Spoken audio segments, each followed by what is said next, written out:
Hello. Hi. How are you? Hey, everyone. I'm good.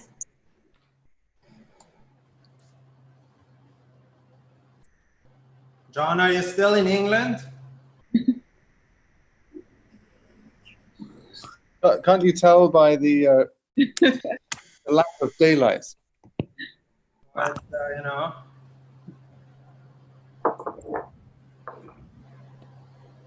it's the light. It's the color of the light.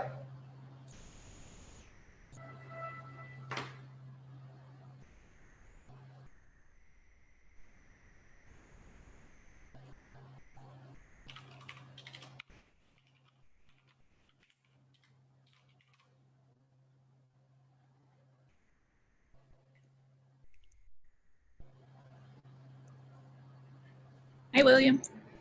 Hey, Rachel. Hey, Curime. And Virgil. Good to see you again. Yes, how are you? Hello, David. Hi, Curime.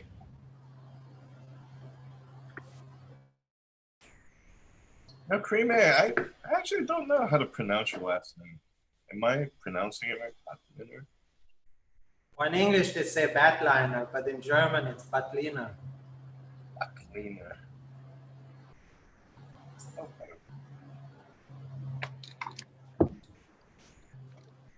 There's about, I would say, I don't know if that's exactly true, but I would say there's about 12 families in Liechtenstein. Maybe 15. Yeah, I mean, I know you're from a huge country. Yes. I haven't heard that name outside of that country as a family name. How you doing, John? Great, David. Good to see you. See you too. You're outdoors somewhere? No, I'm just in a dark room.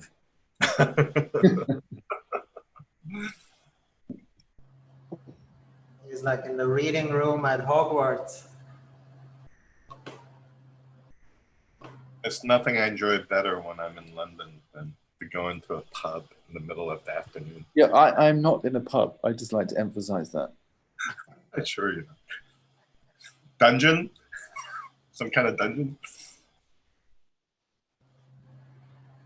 Baby. That's what we're waiting for Hernan. It's probably finishing up the meeting.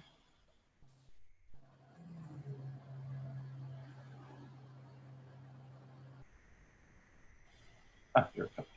Virgil, judging your background, you're still in Florida? Yeah, I'm still here. I went to New York, packed up my things, sent them to LA, and I drove over here just, to say goodbye to my parents. When are you heading out? Around the 20th, that's when I'm planning to slowly head over there. Take your time. Yeah, it's about 35 hours. So, something I don't like to do is drive. So, I'm planning to definitely, take my time. Okay, so I think we can get going here. So here's our mid-review. These are students of Hernan's and mine. Let's see, the first 1 through 3, 4, 5, 6 students will be under the advisement of Hernan, and the last 2 will be under my advice. So we should be done by 5, 20 minutes each. We have John Cooper. I don't see Marika here, and I don't see Eric Anoyu here, but John's kind enough to join all the way from England. And we have Curime Batliner, Rachael McCall, and William Virgil joining us. Okay, so Yash, it's all yours. In the chat, I'm dropping a link to a mirror board and a video. I request everyone to go to the video first and see the presentation.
delightful.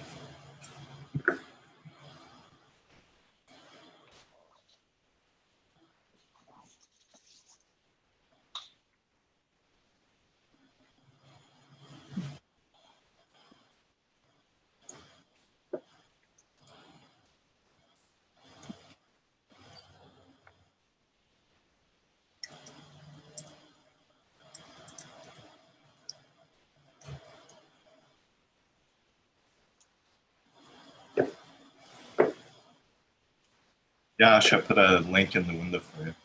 I don't know if you know this one or not.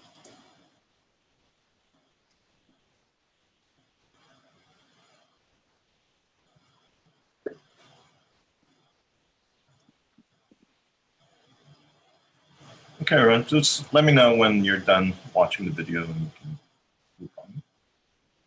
I'm good.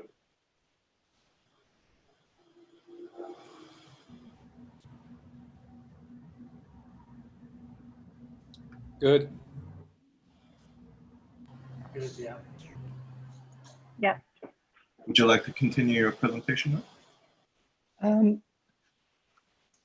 That's it. Like, there's like some parts of the presentation that's still missing, but I think that's the gist of the project. So open to comments.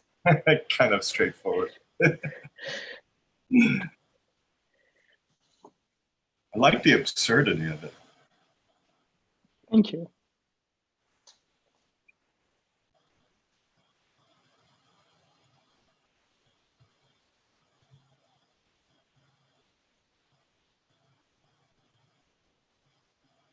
I guess my general comment, just practical comment is, I think in the time remaining, just have to work on bringing more and more realism to it. Yeah. All right, recording. Recording.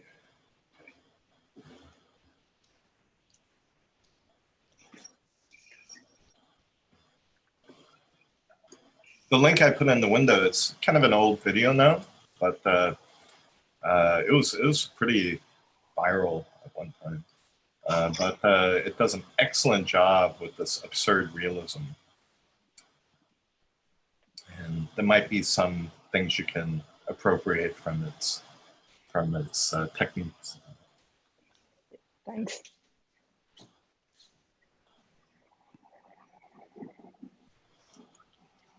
Maybe convincing John Cooper to narrate it might be good too. So it's an accent that. Well, you know, I don't know whether you want to indulge any further layers of kind of neo-colonial association, but I mean that's my you know, kind of one of my questions to you, Yash. I mean, as you know, we've spoken a bit about this, but it's a kind of a question of tone, and where this could go in many different directions. And it deals with a lot of material that's potentially highly provocative. It could go in the realm of sort of Chinese contemporary real estate, fake cities, and the proprietorial, territorial contestation in the South China Sea. It could, you know, and the world history of ornament and this kind of, you know, kind of extreme, like potentially utopian, you know, in history, these kind of claims have been made about ornamental styles, that they embody certain forms of life. But here you're doing it in such an extreme form with such fantastical, mythological contexts that it seems to be that you're verging on satire. So at some point I would say, do you want to entertain all of these possible resonances, or do you want to kind of commit to one or other of them, or set them in antagonism? I'm not sure. Maybe you're not sure, but it seems to me now it's in an in-between state where it could go in different ways. But what's your intuition there? So the idea is to like end the project on a small note towards the Chinese real estate kind of a scenario where like the government accepts the project and tries to build these projects in the South Sea to like gain territories in the Southern Oceans. So that's kind of like a political stance that the project takes in terms of its, I can say, fabrication, or like the idea of the phantom, where like they claim it to be there. It's being claimed to be built. So I think for me, in terms of the project, my interest would be to go in that direction of fabricating that whole idea. But one thing I will say in relation to what John just mentioned, Josh, which you and we talk about it, and I think this, towards the final project, I think is a crucial one. I think when John is talking about the satiric aspect, and David mentioned the absurdity, and I think that's a total good way to go. But I think it's important for you to make a decision moving forward, because as we discussed this week, I think, I showed Josh the original town of Hallstatt in Austria, and then the replica that was built in China with the mountains being half and so on. So actually, some of the things that he's doing, actually, they're not as absurd, maybe. So the question is, if you want to go to 11 with absurdity and the satire, or you want to really construct it, and maybe this is the possibility that David is suggesting with make it more real. So I think at the end of the day, people are going to read it one way or the other, no matter what you do.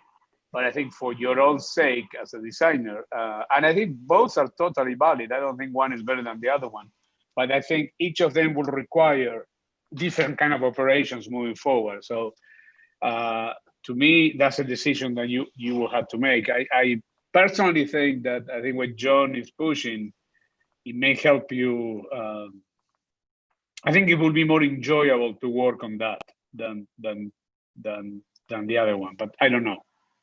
You know, the thing that I find the most intriguing on your mural board is your poster, you know, with the ocean turtle.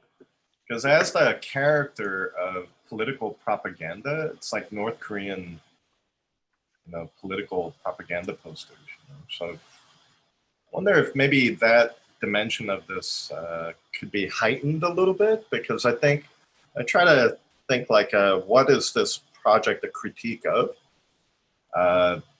If it's more about those posters, I think it might be more critique of the false mythologies of totalitarian political regimes, like which always happens because totalitarian regimes, like always the first thing they have to do is rewrite history as a form of legitimization of their power. So after they erase history, then they have to invent some false mythology that gives themselves legitimacy. But the aesthetic and graphic logic of that mythological, you know, basis of legitimacy, I think, is always fascinating for me. Like as horrific as it is, like North Korean propaganda is utterly fascinating. It's also bizarre and absurd. You know? So I think maybe you can give it a little bit of a sharper edge.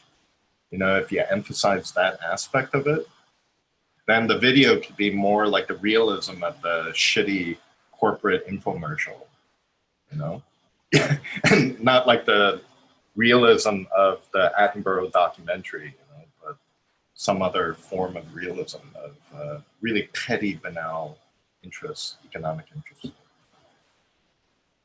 Yeah, I would say in your video, you say that this thesis kind of like position itself between the kind of like the possible and the surreal.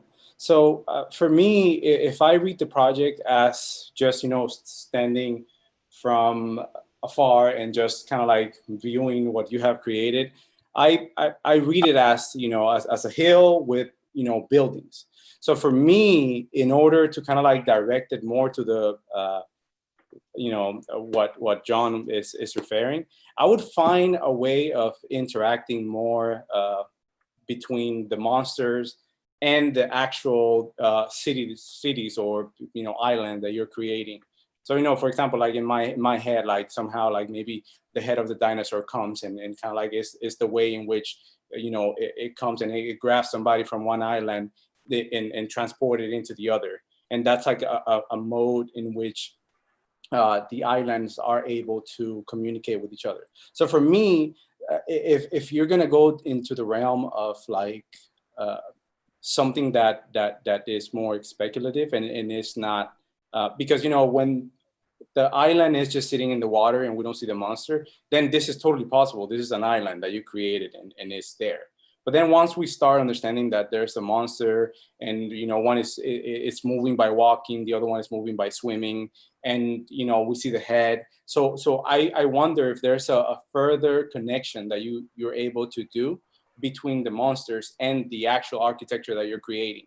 So, that's why I gave you the example of like, what if the head becomes like a means of kind of like moving people from one island to the other. The other aspect that I wanted to ask you about is you mentioned that the project wants to kind of like tackle facets of fakeness. So when you say facets of fakeness, what do you mean? Fakeness in the sense of like, okay, we have like this architecture, on top of monsters, or because for me, when I read the project, like I actually see the project as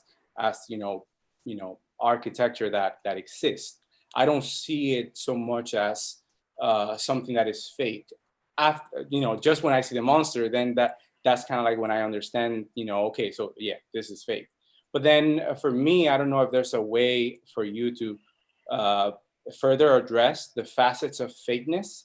And, it could be by interactions of the monsters and the architecture that you're creating, or it could be the architecture somehow, it starts getting some of the qualities that the monster has. So for example, in this, the facets of the buildings, you start getting like the scales of the I don't know, the turtle, or the skin of the dinosaur. So for me, something like that would further emphasize the facets of fakeness that you describe in your video. But I mean, that was a question. Sorry, I think I also answered that question for you. But I don't know if you want to add anything to it.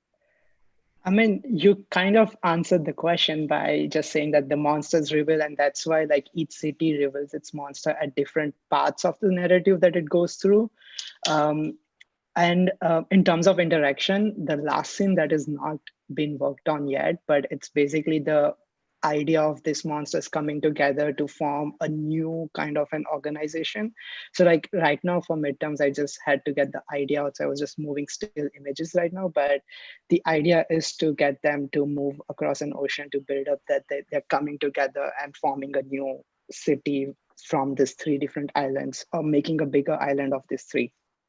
Okay, and I think it will be also really important as you develop your project further towards your final to kind of like start thinking on how these monsters move, right? Because you have, a monster that, is aquatic, a monster that is able to kind of like, actually walk. The other one kind of like, I don't know what an octopus does, but so how does these three different beings, how do they convey, and how do they kind of like get together? So all your shots, they're always in the water, but for example, I think like the dinosaur, you don't really need to show it in the water. Maybe you can show it coming like from the desert or something like that.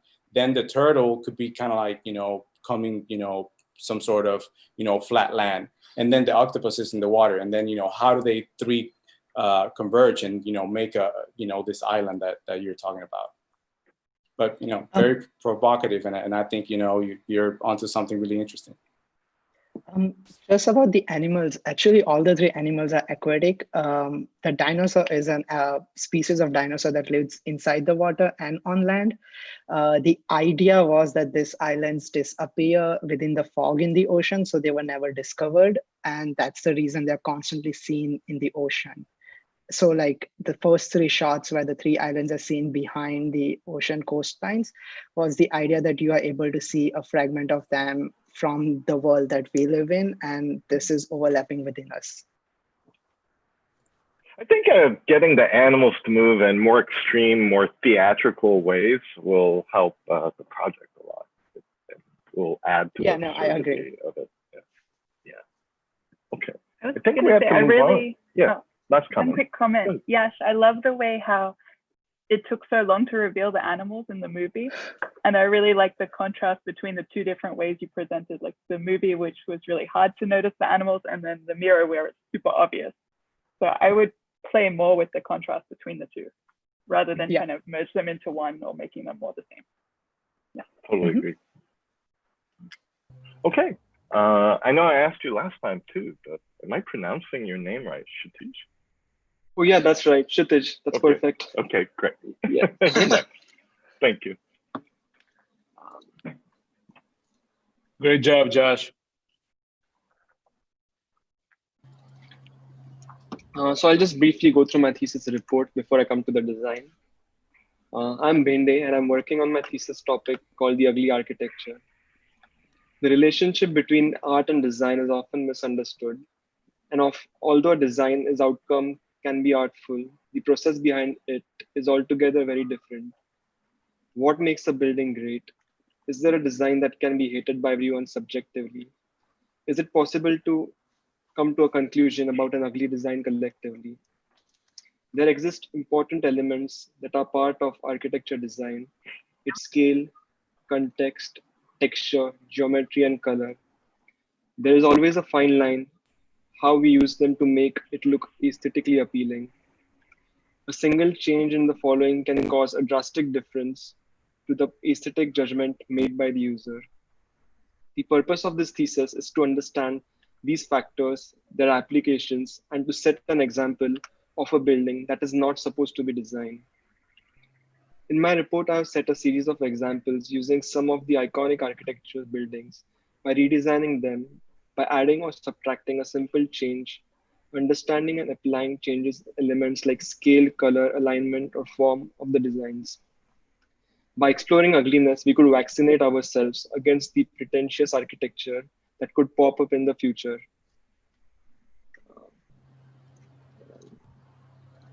Coming to the design.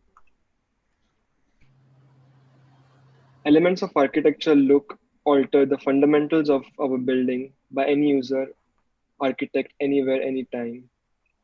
Ugly being a gut feeling, it is hard to formulate an unusable and stable definition. I started the design process by chalking down the list of elements that contribute in making a building: the doors, windows, wall facades, roofs, staircases, etc. Since aesthetic and ugliness is purely subjective, I used more of my intuitive thoughts while deciding and selecting these elements. I have used a similar methodology that the artist Kara Walker uses in her work. What Kara Walker does to the body is a similar process I've used while designing. That is, to excavate the architectural unconscious. The scenarios are similar: monstrous coupling of elements, orifices out of which emerges the inappropriate brutal juxtapositions and insectous penetration. I use primary geometrical shapes and collage them in an absurd format. I then assemble them into more cacophonic method with contrasting elements, forms, and textures being placed next to each other, resulting into an architectural cacophony. The absence and predictability in the form, texture, scale, color, and the nature is what results in adding an ugly element to the design. With the president's latest idea of making federal buildings beautiful again by renovating and redesigning deconstructivist and brutalist architecture, I decided to redesign the Capitol located in Washington, D.C. Thank you.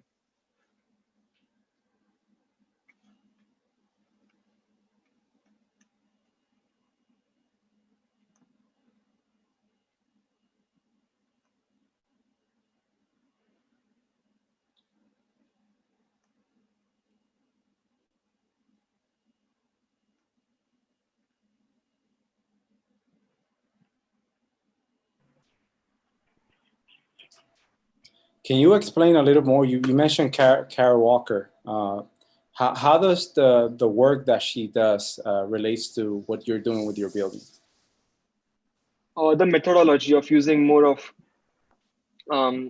unconsciousness and intuitive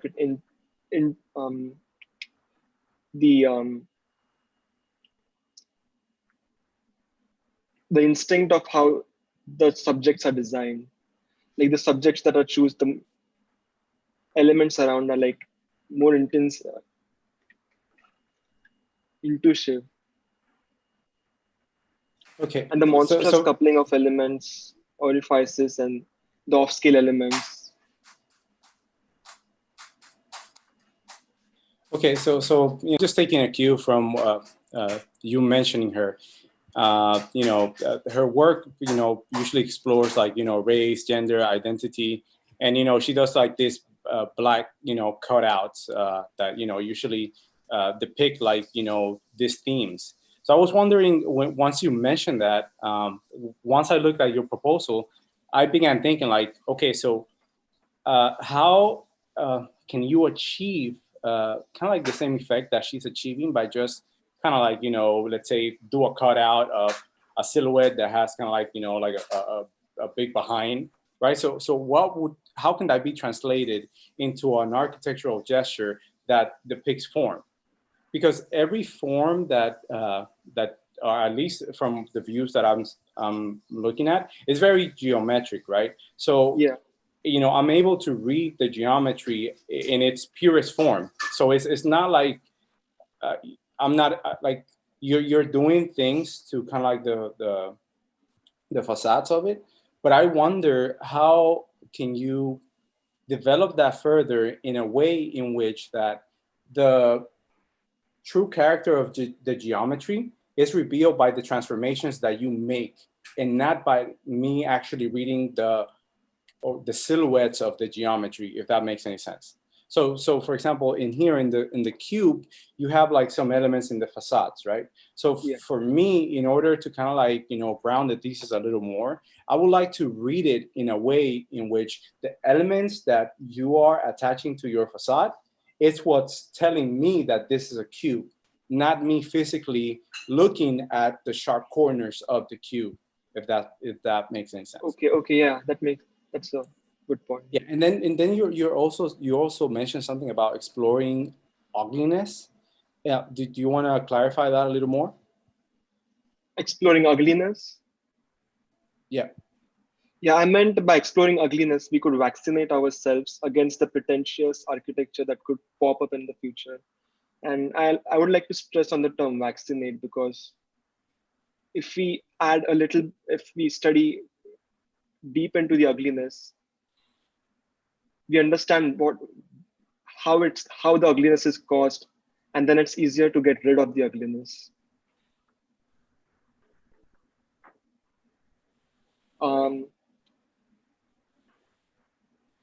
I mean, by studying the extreme of aesthetics, it's more easy to get rid of ugliness. That's what I meant.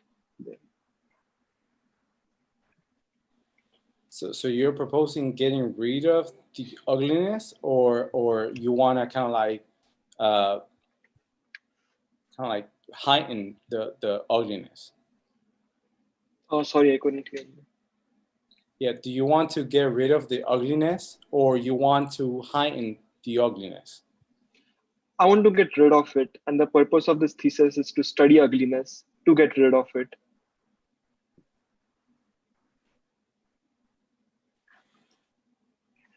Well, dropping it into Washington, D.C. and replacing the Capitol building, with this, I think is like a unexpected thing for me, So it might be interesting to maybe not go completely over to alternative aesthetics, but keep a little bit of the contextual aesthetics, like federal architecture, So yeah.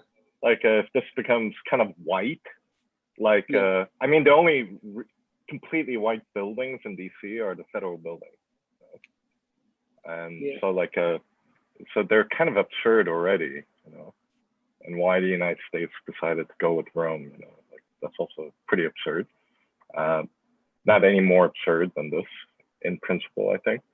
So like if you, maybe just aesthetically, if you made it look more like it was just actually built, you know, in the 19th century and white, and their weird ornament features on top of these strange things you put in there, you know, it might get a lot more edgy, you know, much more of a direct critique of federalism as a architectural style.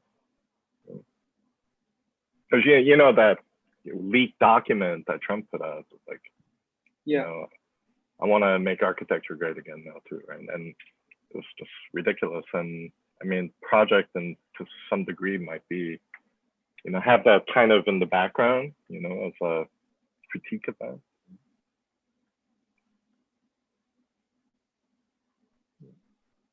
Say like when it's completely goes all the way into other colors and, you know, with no relationship, I think like maybe it makes it less disturbing, you know. But if it had some of the features of the federal style grafted into it, it might actually look even weirder, you know?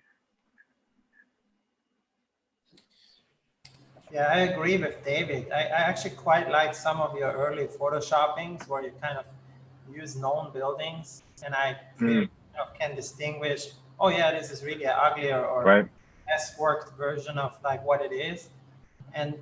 But then I admit I also lose track on how we end up here, because you kind of almost show us a vocabulary or a method of doing things, and then suddenly this drops, and I don't know where all these elements are coming from. And as David says, they're not coming from the context.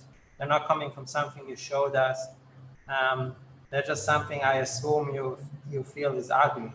But in that way, it's very subjective. And I think ugly, as you point out at the beginning, is a subjective thing in some ways. And so, I don't know, like here you lose me a little bit. I think it would be, as David suggests, I think the White House is a rich territory to apply the strategy you kind of used in the beginning. Yeah, maybe that's why the Photoshop examples were very effective, because there's enough of what is familiar so that what you've changed about it is totally disturbing. You know, like if you just replace my picture with an alien head cartoon, like it's just funny, but if you actually carefully Photoshop like green antenna coming out of my forehead, probably it's a lot more like stronger in effect, you know. So maybe bridging the gap a little bit with existing federal style might be a good move. I like that idea, because I'm starting to read a system in the way that you put the pieces together, the way the little spheres are always kind of stuffed into the intersection, and the larger spheres are also at intersections where they ooze out like hot glue or something like that. So maybe you either want to claim that system of putting things together or break it even further. But I think the comment about the hyperreal context is really important for you. Yeah, that made very much sense. Yeah. Okay. Any last comments?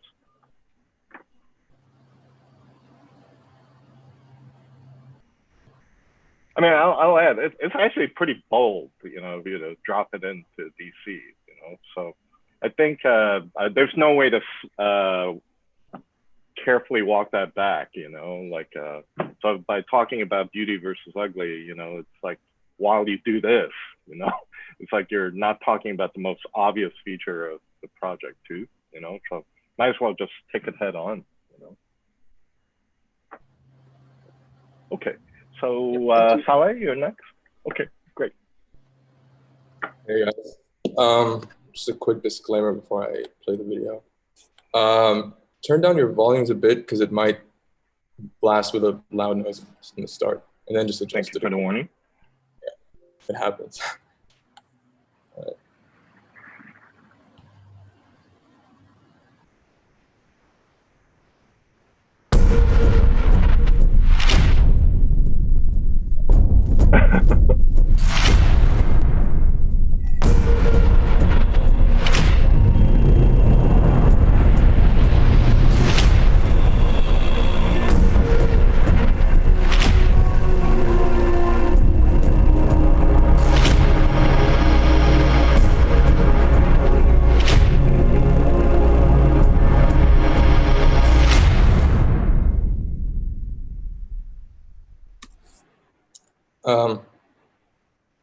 Yeah. Wow.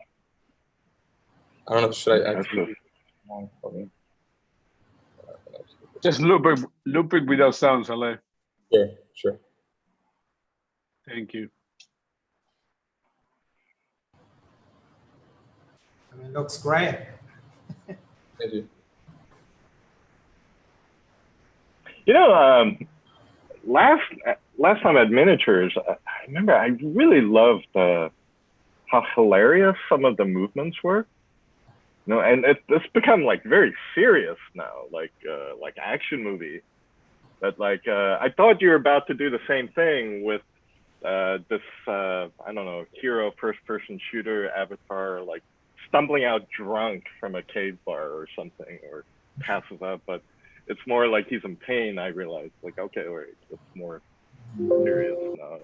But like here, like he jumps across chasm, but he fucks up and just kind of spazzes out, like tumbling, you know, like, you know, totally awkwardly, you know. So I think the critical, I think like it's no point like just simulating a truly like professional like video game trailer in a totally professional way. It's like, all right, you know, but to critique this kind of genre a little bit, I think would be interesting, you know, and that might be the thesis, you know, there's some kind of critique of it, but through awkward, spazzing out, trip, clumsy, you know, and that there's some humor, but you're using humor to critique the genre, you know, I think that would be kind of interesting. And you do it purely through movement, you know. Yeah, but it looks fantastic, I mean, regardless. Thank you. Thanks. I mean, maybe I wasn't here at miniatures. What am I looking at here? Am I looking like at the promo for a game, or I mean, I think David like starts suggesting at certain avenues of where this could be going, but like from you, what is this? Sorry, I mean, it looks fantastic, but yeah, I'm prepared for it. What it is it's a short, very short story animation sort of film thing that I wanted to do as an exploration in a way that kind of uses, well, initially I was operating in parafictionally, but more chemically. That kind of goes along with storytelling and how we can use design to tell a story. That's how I initially moved on to it. So designing the character himself, designing the vehicle, designing all of these things kind of led me to create a story rather than start off with a story, then design elements for the story. So it was just a pure exploration as design as a means to storytelling. And then it goes more in depth as a more architectural exploration, as I was talking to John Cooper as well, to sort of build this narrative of what this might be. It kind of brings the sort of, I mean, architecture is meant to capture emotion when you walk into a building, when you sort of the senses, and then at least in the past, you would get these grand feelings walking into these high ceiling churches, walking into different types of design, and that's what architecture kind of captures, and that's what I'm trying to do, and that's what I'm bringing from at least my understanding of what architecture can be and can do, is the ability to capture emotion or sensation through design spaces, through spatial design, through ways in which I can kind of simulate like light and dark, void and so that's essentially what this is, I think. And there are added elements that I don't want to mention right now until the actual thing comes out, or with the that's for later. Saleh, are you planning on showing any like behind the scenes or all the costumes that you made ever in the thesis presentation, or is it just going to be the clips? Because I sit here thinking like, what, he modeled all those clothes, like you've got to show them, but maybe you don't have to, I don't know. Yeah, no, I think it's a good idea, because I mentioned to Hernan last meeting that I wanted to create, since it's like a short film in a sense, I did want to create like the making of, like a video of the making of, or like behind the scenes and the ways this was sort of created. I did show some of the stuff in like the miniature stuff, but I think I want to put together a really nice one. There will hopefully be some other added elements that I will also, I mean, I'm filming my process along the way as well, so I might as well make something out of it. Yeah. Yeah. Maybe after the discussion, I'm not sure when to place it in. But yeah. Yeah, man, I would say like this is awesome. I don't know when you found the time, you know, how you did all this, but you know, I buy into it a lot. I love it. I would say that something that, you know, if I was you, what I would do, you said, you know, that architect, that kind of like, you know, what you're trying to do, it's kind of like, you know, your architecture to capture emotion. So I think that, you know, maybe in your final presentation, somehow you need to have like a recording device that records the audience. I don't know if you know, if your final, you know, is going to be, you know, live stream or something like that, but something that captures the reality of us experiencing this real time. Because like, I don't know, like, you know, you blew my mind. Like I would looked at this and I was like, okay, so, you know, like, wow, like, was this done just by one person? And then, you know, just like how, you know, the camera moves, how, you know, I'm intrigued by, you know, you give me enough each step of the way for me to be intrigued into want to know what's next. And the trailer is short enough that kind of like, okay, so the guy is laying on the ground. There's a spaceship that comes. Like, what is this spaceship? You're only showing me like a little bit of the spaceship, and you know, all those little details are incredibly powerful for me. And for me, where I will wish that kind of like the thesis comes and kind of like screams is the fact that, you know, you're saying like capture emotion. So if you want to capture emotion, do you want to capture the emotion of the viewer, or do you want to capture the emotion of the character that you are presenting to us? And for me, that's kind of like where you have to make the decision. And, you know, as Rachael mentioned, it seems like, you know, you created all this custom, and I don't know if there's a way that you can actually like tailor the customs and maybe, you know, they're hang on the wall or something like that. But I would think that it would be amazing to kind of like be immersed into this world that you have created and really understand where this story ends. So, you know, I commend you for the hard work, man. It looks great. Thank you so much. Thank you. Appreciate it.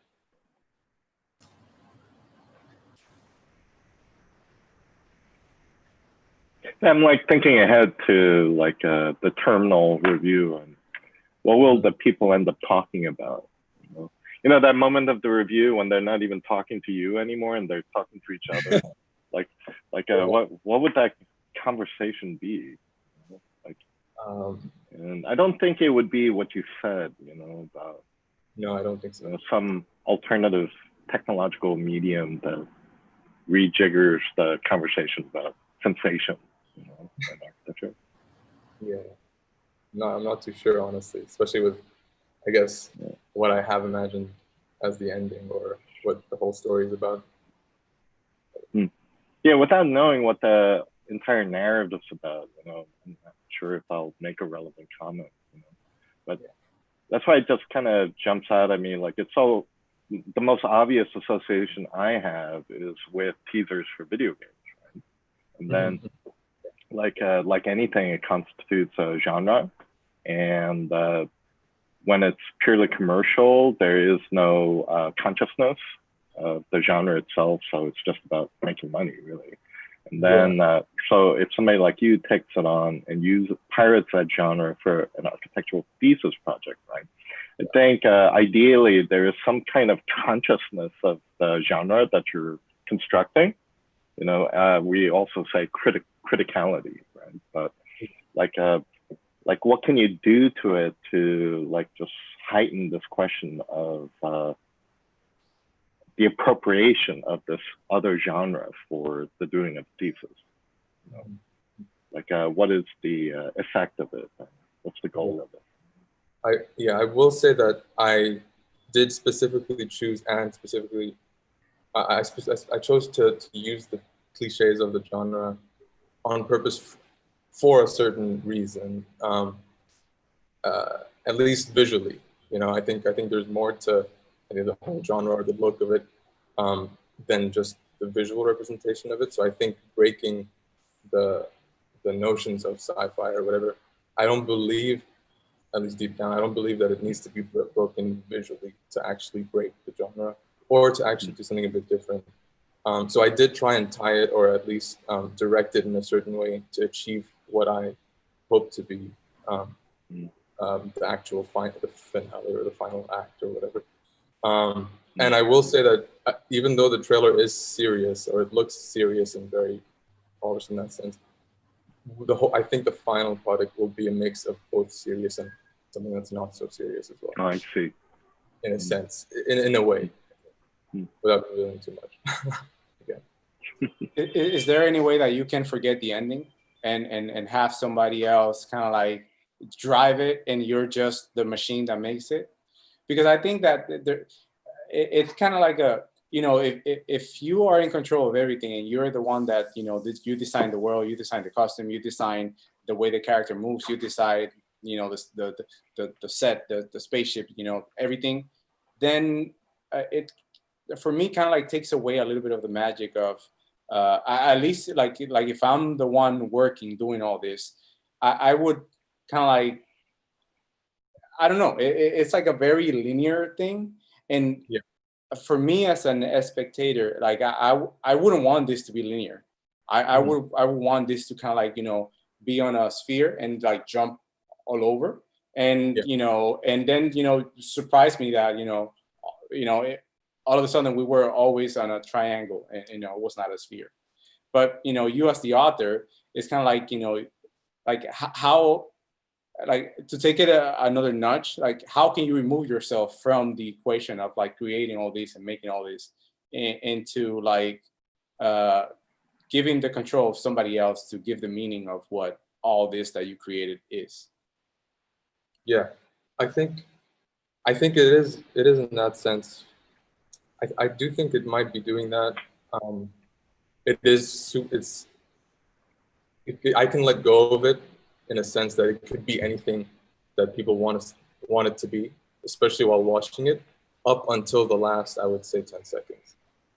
So up until the last 10 seconds, I do think it's an open world. It's an open interpretation. It could be anyone's project.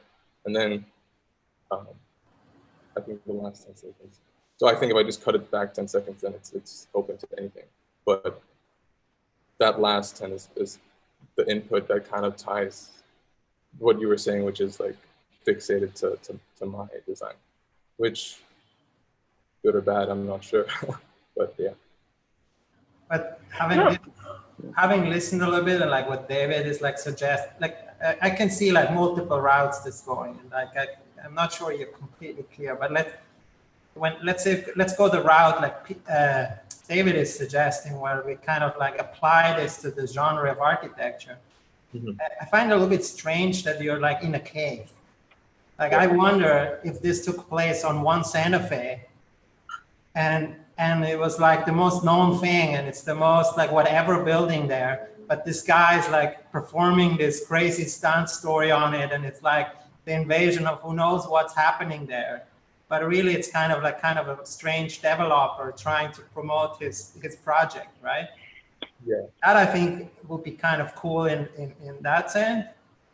Or else, and that's why in the beginning I asked what am I looking at, is like the other way is to go is like you say like I'm working on a film or something, and I feel reminded of this movie Machete. I don't know if you know it, where they made just a trailer and they just pitched it to people, and then they somehow found money, and then they actually made the movie. So, but it wasn't really they didn't have a story. They just had like individual moments. So then that's kind of another way I see it. Is like you just have like moments in mind, but you don't have the complete story yet, and you pitch it as a whole thing. And then I think I have no preference, but then like framing it as one or the other is going to help afterwards to have a discussion. Yeah. Like this, we are a little bit searching, right? Yeah. But I mean, it looks amazing.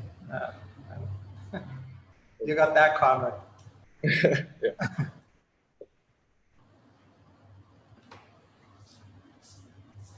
A while ago, Stan Allen wrote an essay, I think it was in log number 2, just like ancient history, called The Digital Complex. I'm pretty sure that was the title. It was kind of it was an interesting argument. It bothered me a lot at the time. And it reminds me of your project. He sets up like this dichotomy between like Pixar movies, which uses the absolute bleeding edge of digital technology, right? Like the best we know how to do in technique, like is in Pixar, right? And then on the other hand, you have David Linklater movies like Waking Life, where it's really crappy technique, like a handheld cam and inviting artists to repaint the stills frame by frame. And then it's not a lot of virtuosity there. It's just, but that's part of its charm, And Alan is alluding that maybe that's a better way for technique to go, because after all, Pixar is making children's movies, and Linklater is dealing with far more like troubling, grown-up topics, right? So there is something to that the extreme, like the end game of technical virtuosity, to use Hernan's word, right? Like it can lead to this direction where it ceases to be about content altogether, and then I mean, it may be like so what, like I'm happy to be doing this during a thesis, but I'm actually not that interested in a thesis, right? I mean, like I think that could be an actual position you take, but I don't know, like I always wonder, like, can you actually pursue this kind of extreme technical virtuosity, but also, lay some Easter eggs in it so that you can construct consciousness in it too, and have a discourse in it without having to make it shitty, because I think that's the opposite critique I would have had to Stan Allen, is, well, like the argument your position can also lead to total dilettantism, where there's no dedication to virtuosity, zero, and then we just talk and there's no work, Yeah. And which might actually be Princeton. But think about it. But, I don't know. So I'm really curious to see what secrets you have planned for the final. Like if you're gonna just go straight for technical virtuosity, or you're gonna have some weird things that can have some critical dimension to it. I mean, to add on to that, I mean, Saleh, one of the computer games that one might kind of compare this work in terms of its virtuosity and kind of mood in some ways is the Death Stranding, and that I feel, that contains within it outstandingly weird and disturbing moments alongside total normality, in the sense that it pursues a storyline which follows protagonists who are like online delivery people, which is the most kind of mundane and normalizing like employment scenario that marks our contemporary moment. And yet the things that they're delivering in this kind of Amazon fashion are things like fetuses. And on the way, they have to go through sort of demonic, viral, alien obstructions. And so you have that like very uncanny, jarring confrontation between total normality and total abnormality. And I feel there's a lot of kind of sensation and kind of pregnancy of like mood here. But maybe there's scope for something deeply unsettling. I mean, that could come in the comic register as like, as has been said previously, like with the dancing returning. Or it's with the revealing of some totally banal script that's actually underneath these events. So I don't know. I mean, I think you're a master of like concealment and suspense. So I don't know if you're going to kind of tell us now or in your next review, like what you've got up your sleeve. But I think that the potential to be unsettled is latent in the project, but not yet divulged or fully realized.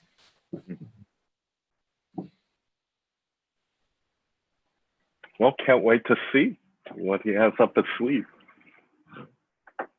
So I guess that the teaser worked. Everybody's intrigued what's coming. So Saleh, That's mission a good accomplished. place to be. Yeah. Hopefully, thanks, guys. Thanks for the comment. You got it. Excellent. Gregory? Yes. Hello, everyone. Okay, let me start by sharing my screen.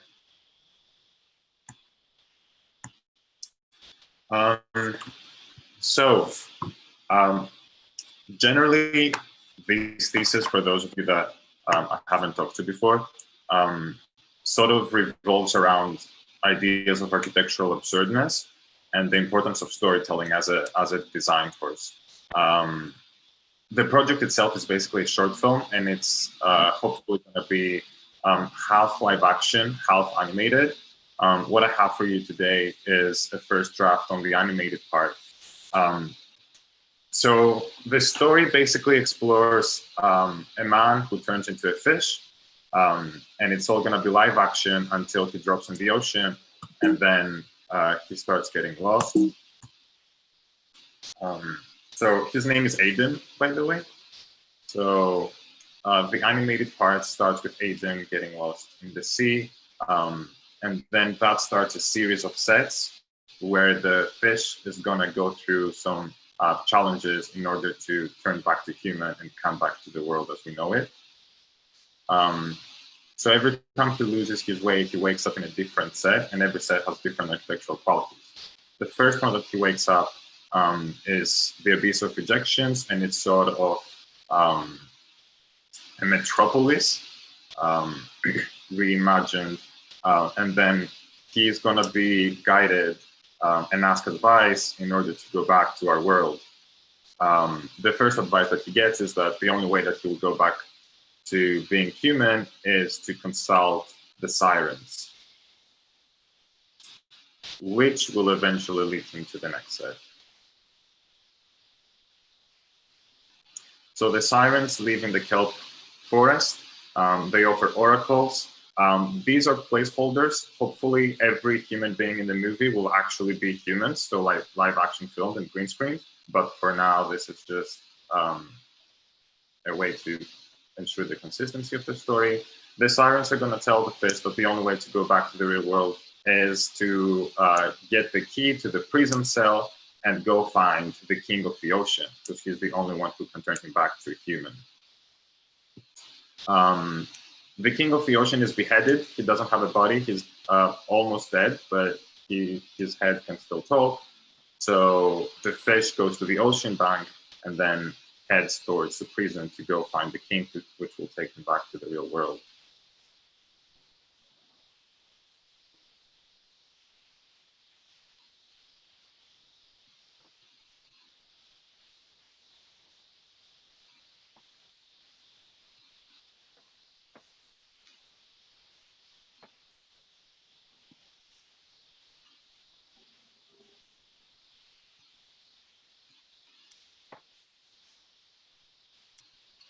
So when Aiden reaches the cell, he realizes he doesn't need the key because he can just swim through. He's still discovering his new motion. And that's when he first encounters the beheaded king. Again, just a placeholder.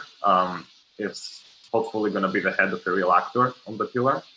And I'm not fully going to describe the ending, but Aiden and the king are going to have a long conversation in the last animated set before we go back to live action and some sort of normality as we know it.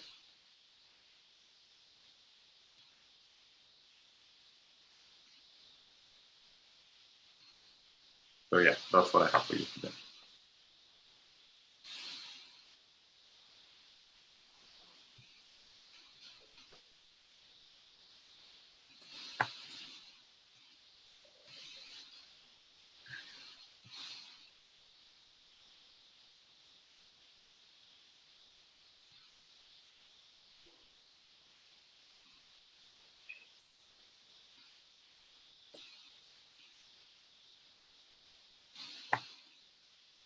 Gregory, is the final going to have narration or sound? Or? Yes, so for this one, there was no sound, but there's dialogue. So in miniatures, I presented the script, and there's dialogue in every scene. So when he talks to the Swede, when he talks to the king, when he talks to the sirens. So all of this is going to be voiceover. So there's definitely going to be, every scene will probably be much longer, but now it's shorter because since there's no dialogue, there was no need to stretch it. But yes, there's action happening. Like when the sirens is giving the fish advice, he's having a long conversation with the king, and then the shots sort of change. And then there's definitely going to be music on top of that too. So yeah. Cool.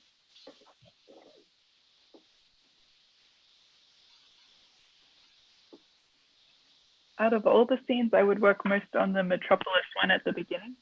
Mm-hmm. Otherwise, I think the camera parts would come really far.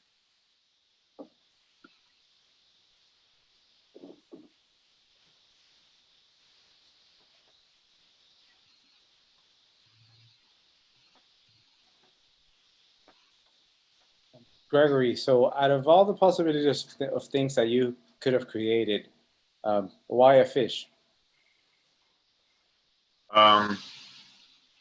Well, initially when I started thinking about pieces, I knew I wanted to focus on storytelling and absurdness. So the first step to try to create something absurd was to sort of detach myself from what is already familiar, which was also interesting for me in terms of, you know, for the first time, sort of discovering architecture in a way that I wouldn't necessarily experience with my body. And when I started designing the sets and, you know, sort of started pronouncing the spatiality of these underwater territories, I really enjoyed the fact that everything is liquefied and gravity doesn't exist as we know it. And just detaching architecture from its ground condition was something that was really, really fun to me. And I thought I should go for it for the entire project.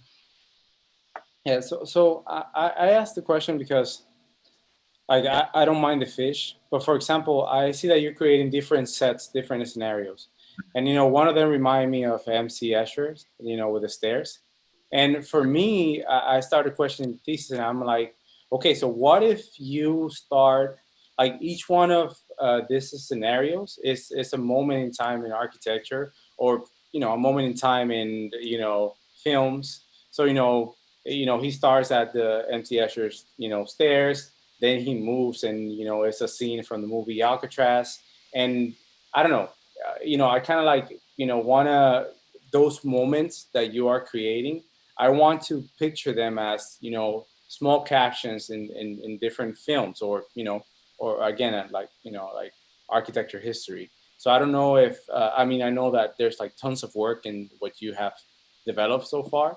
And it's a little bit, you know, difficult to kind of like, you know, go back, remodel, re-render and do all that. But I think it will be something really interesting if you find a way of kind of like, you know, the fish is like, it's like, you know, it's its own element, but then he's kind of like navigating in between these architecture and fiction world, in between, you know, movies and history and how, you know, architecture and history, you know, through film, which is what you're doing, they come together. So I don't know, that's just an idea that I want to throw out there for you. And I don't know, maybe you have the time to explore it. Yeah, definitely. I think what you said earlier is really interesting that even though it's still a fish, a lot of the architecture in the film is very human-based. And I think that's when the challenge of creating something absurd really comes in.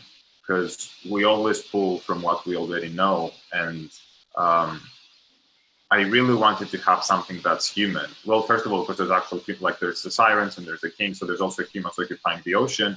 But it's also because in order for it absurd, it needs to be something that's familiar to us as well, because there is a very fine line between the absurd getting incomprehensible. But then to sort of highlight the senselessness of the sets and the senselessness of the architecture, that's why I sort of insisted on creating a mixture of, you know, different architectural styles, if I can even use that word, or eras or aesthetics in general, and not just stick to one. But yeah, it's definitely an interesting comment. Thank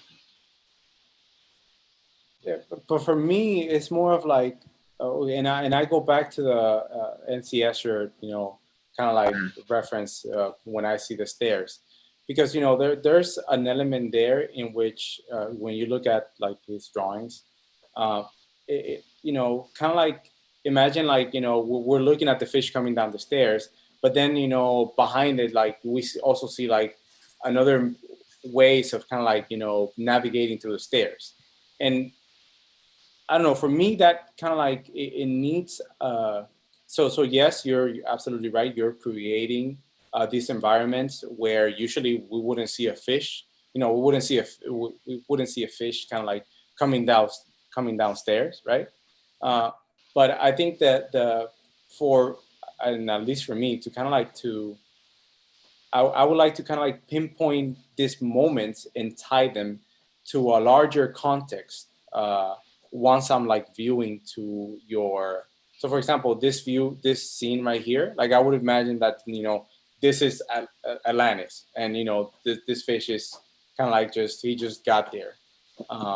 So that's kind of like where my mind is when I see your project.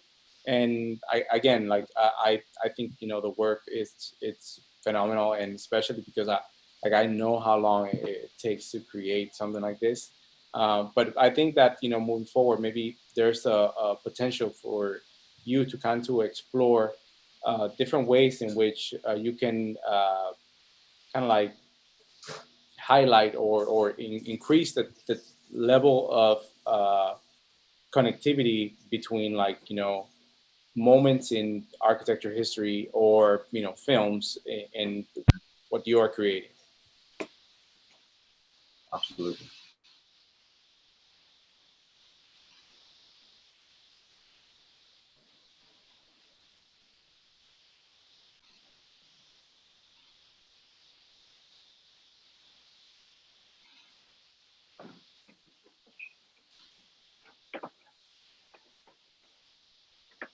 All right. There aren't any more comments. Justine, you're next. Thank you. Thank you, everyone.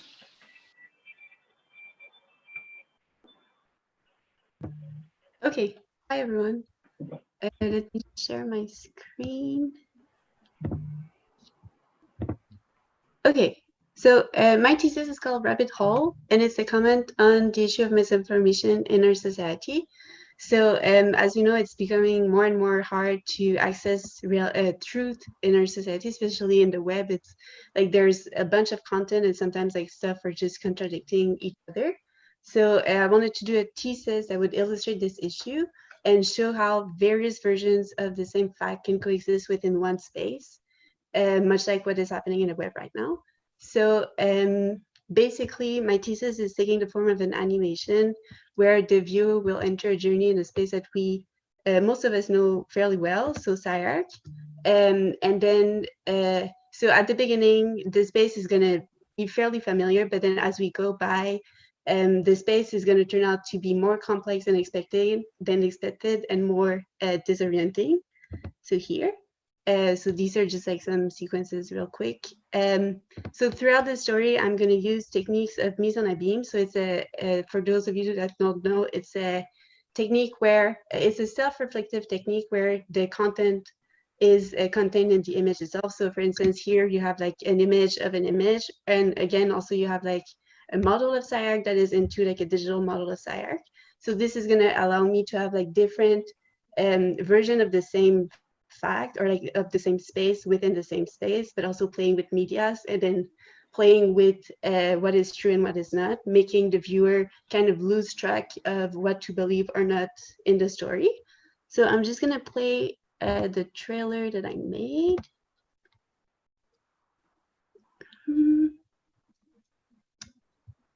Let's see.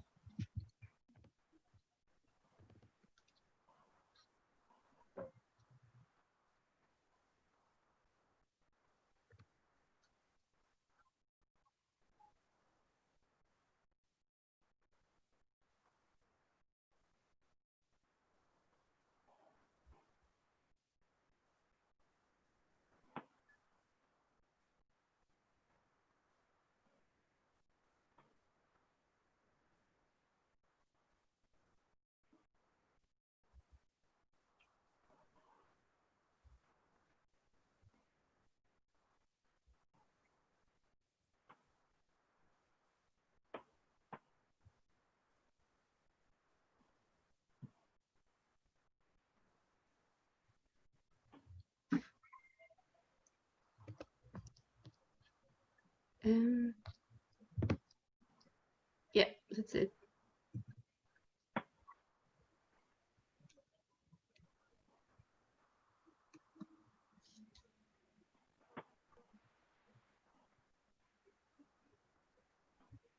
I like that last frame of SCI-Arc, like much wider than normal.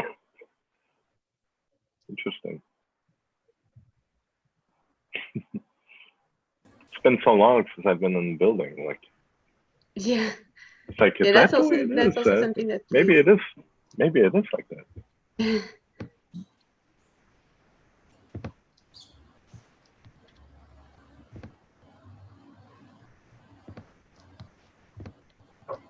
Sorry.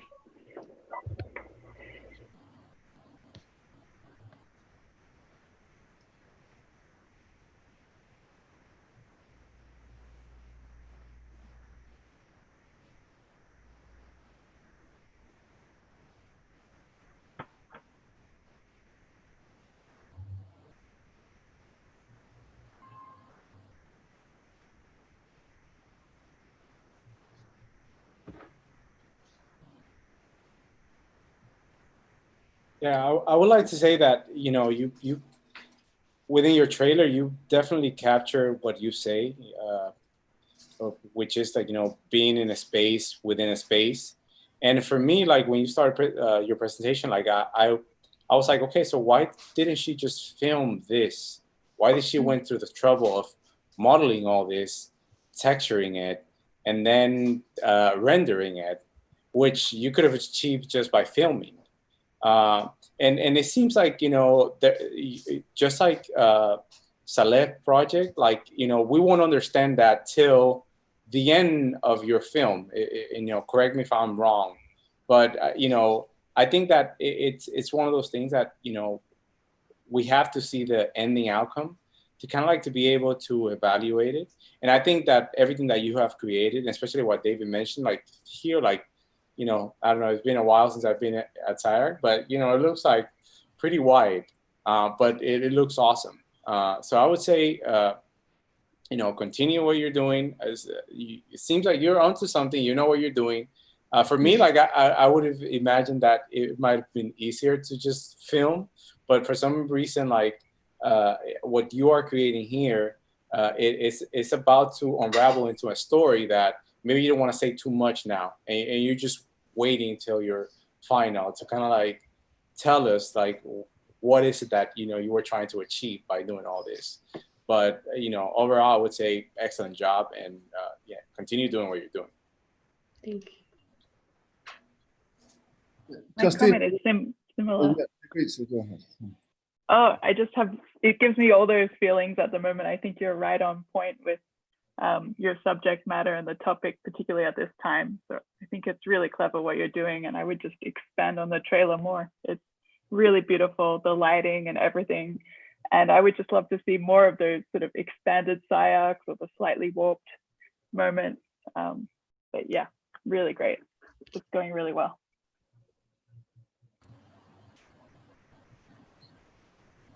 just remember in one of Freud's essays on the uncanny, he relates a moment where he's traveling by train on a kind of sleeper train from Vienna. And as he's kind of leaving his cabin, he notices this reflection in the kind of cabinet mirror in the old train. And he wonders who that strange looking old man is. And then he realizes that he's looking at himself. And for him, there's that moment when you encounter kind of absolute otherness and foreignness where you ought to feel most at home. And I find these moments very effective, like there, when two of you appear. Mm-hmm. And so it's not only like the space which is doubling and multiplying, but you also. And I find that's a kind of deeply unsettling moment of like kind of submerged sort of psychological terror. And I didn't know whether the idea of the uncanny and the unheimlich is one that applies. I mean, Anthony Vidler wrote that book, The Architectural Uncanny. And for him, it was very much rooted in the kind of the bourgeois interior. That was for him the site of kind of psychological terror and where an alienation within the home, the place of highest intimacy. But maybe you're saying that we're in like a kind of new epoch of uncanniness, which is more like a kind of digital uncanny, the realm of sort of social media, the place where you look to kind of find yourself online and yet you only find endless inauthentic doubles of yourself. But yeah.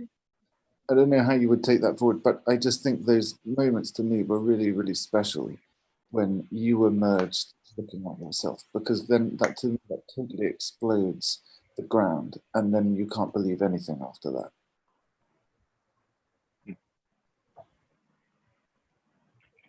I think you could stretch out some of these transitions a little bit more in the time remaining. Like when you're the figure in the model and then it just cuts to the close-up of your face. I think that's a transition that would be nice to just stretch out. Yeah, I mean the goal for the final is to have like one continuous camera movement throughout the space, which is also going to be like kind of disorienting for people because the space is going to transform as the camera moves. But obviously for the trailer, I didn't have anything ready for that. But so it's going to be continuous, ideally. There's that part where you're moving in the model right here. That is really good, and I wish it was longer. It yeah, almost I mean it's ends longer. too quick, where you don't even notice. You know.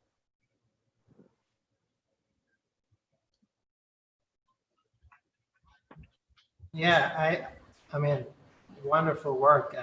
But I agree. I don't think just only the transition. I think it's going to come naturally, but we're not spending enough time in this thing. Like unlike your colleague before, where like the trailer was fast and snappy, and like the whole idea is I don't capture the whole thing. I just like I'm in there and then I'm out, and then I should be kept wondering. I feel like this project needs to be almost like exhausting long. Like I have to be in it. Like I have to be walking down this hallway and then slowly it shifts. Like this trailer is not enough yet. I feel like to really like take me into this feeling. But I mean, you know, you have this time. Have you seen the movie Hereditary? Yeah, I did. Yeah. Yeah, so some of the shots that you're doing, it kind of like reminds me that, and I'm wondering, like at the beginning sequence of it. So I'm wondering if there's a way that you could kind of like choreograph the way that you stitch the footage together, in a way that I mean, I don't want to spoil it for anybody, but you know that beginning scene where then the camera pulls out and you realize that you're like in that house. Mm-hmm, yeah. So it's kind of like, for me, it's kind of like that, like right, like. This scene where we go into the model, for me, this will be like the last scene where we pull out and we realize like, oh, we were all of a sudden always inside a physical model. Yeah. And it could be that, I don't know if you're in LA or where you're at right now, but maybe it could be that you could actually create this model, go to LA, film it, and then you kind of like with a tripod you kind of like simulate the camera coming out of the model, and and that's kind of like your ending scene, and then all of a sudden it's kind of like, oh wow, so we were all of a sudden everything that you created, everything that you showed us, film, animation, camera tracking, render, SCI-Arc space. It was just inside like a physical model that you created yourself. Yeah. I don't know. No. I mean, well, I think I'm glad that you mentioned it, because I've been thinking of like doing something where, I mean, the whole plan was that the animation would build like basically loop. Maybe not with the model, with something else. I just don't want to tell it right now, but it was part of the plan. It's just not in the trailer yet. Yeah, awesome. Keep working on it. I actually have to say, in this last shot, it would be kind of interesting if, I don't know, Ray Copy was walking up the hallway at the end, or Hernan or something. I think that would be like a real, like, kind of surreal ending of this. So maybe you can cast Hernan for this project. John mentioned the uncanny and terror, and I am noticing in the final scene, the way you acted it, you look very scared in the final shot. Yeah. What is, I mean, there's more. What things are you so frightened of? Yeah, you'll see in the final. All right. Yeah. But there is also, I mean, you call it the rabbit hole. So it has, I mean, that's it's a very, you mean to associate with, and I don't know. I'm sorry, John. You're cutting out. I don't know what extent you want to kind of explicitly associate yourself with the kind of the Alice position. Because, that's a really amazing and very interesting and conflicted and contested territory. Is Alice the kind of the passive subject of fantastical and slightly perverse imagination of Lewis Carroll? Is Alice the original surrealist? Is Alice the original feminist? I feel that that figure Alice has, sustains so many and very pointedly antagonistic readings. And I mean, maybe this is just something to think about. You don't necessarily need to answer it now, but to whether or not you want to kind of claim and identify with that position, I think is a really interesting question, because it's such provocative kind of cultural material, and to like make us rethink it in a kind of architectural context. I feel like there's a lot written about Alice in Wonderland and surrealism. Like that's a kind of key topic. There's a lot written about Alice and Lewis Carroll within like the feminist tradition. But I don't know whether much has been said actually about Alice as a kind of a paradigmatic subject of architecture or contemporary architecture right now. I think the fact that your title explicitly gestures towards that is a really kind of powerful layer that you've put in the project, which I just want to kind of acknowledge.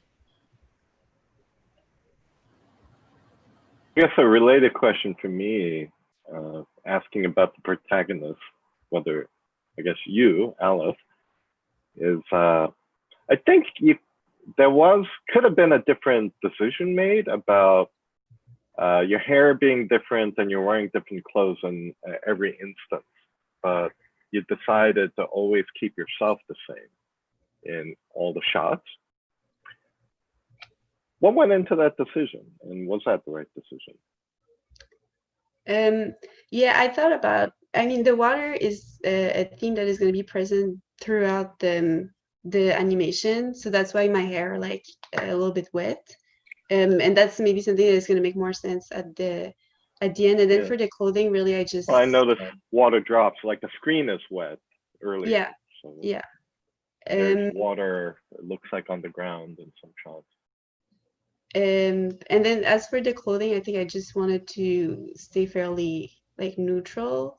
Right. Although, yeah, I mean, one option would have been to like have different outfits depending on the scene, just maybe to like create some kind of confusion as well. And that was something that I thought about, but I also thought that having always the same outfit, meaning like that is kind of always the same person, but it appearing and disappearing in places that don't necessarily like make sense in terms of like chronology. I think that was also something interesting. Mm-hmm. So like earlier there was a question of the rabbit hole of identity play and contemporary mediated culture, right? So there could have been that kind of background where you're looking at all the different versions of you and there is no real version. But the way you decided to do it, it reminds me of like Magritte's guy in the bowler hat, or then like it's kind of interesting. I'd always thought how it got appropriated in Thomas Crown Affair, you know, the generic multiplication of the art thief, you know, everywhere. Kind of in some ways similar to what you're doing, actually. You know, like space gets weird and multiply.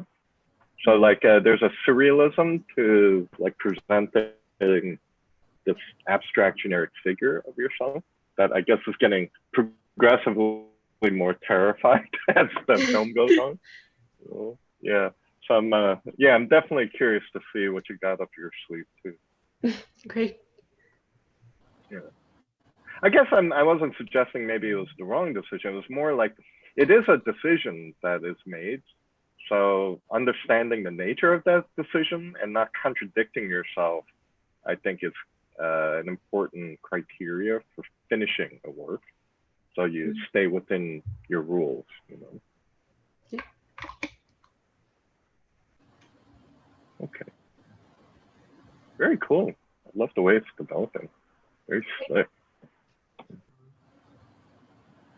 Yeah, it's very wet over there. Yeah. Call facilities, mop it up. Okay, great. Thank you very much. Justine. Thank you, everyone. Okay, Theo. Hi, everyone. Can you all hear me?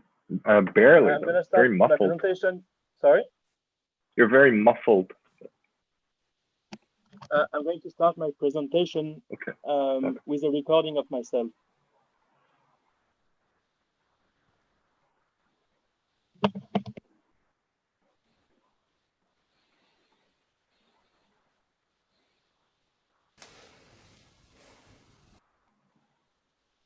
Body drawing, an accelerated space. This project is developing a new form of architectural exploration called body drawing. When looking back to the Vitruvian tradition, the body was the perfect and effortless embodiment of the divine geometries. These bodies, however, are always squashed into a square or a circle. They will never naturally fit in. Matthew Barney's project is about restraint. It's about the very resistance that he runs into when he tries to produce, to act, and to perform. He doesn't try to hide these restraints. He actually makes them visible. I'm trying to embody myself within a new space of representation. Now the space I'm in is constituted by different artifacts. The room that surrounds me, the green screen that frames me, the light that I use, the virtual reality headset that I'm working in, the computer that I'm connected to, the cameras and sensors that tracks me, and all other accessories that I use. That all represents a series of technological restraints.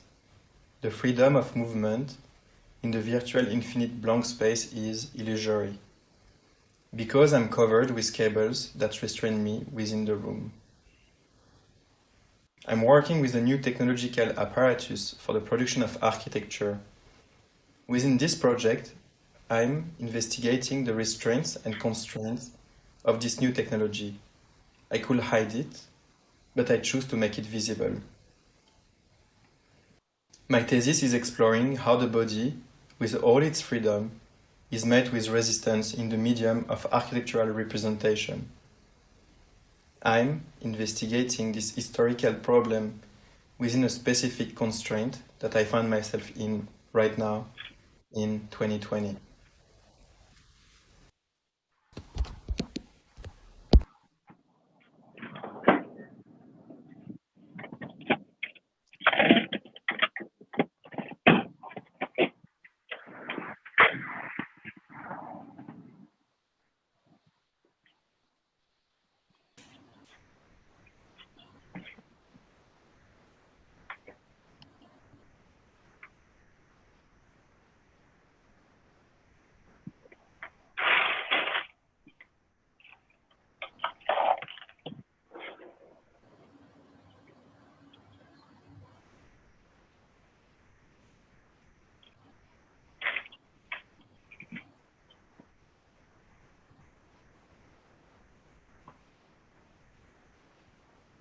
Did you all had the recording?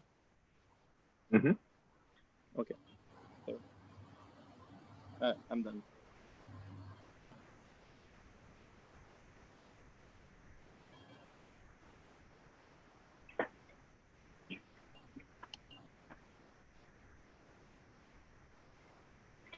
Can you tell us about your setup right now? Because Yes, there you are, and you got this environment behind you. How did you set this up? What's going on? You mean the setup behind me, like the physical setup? Uh-huh. So I'm using I'm using a green screen, Mm-hmm. and I'm in a workshop, like a painter workshop. And so basically, I'm having the green screen, and I have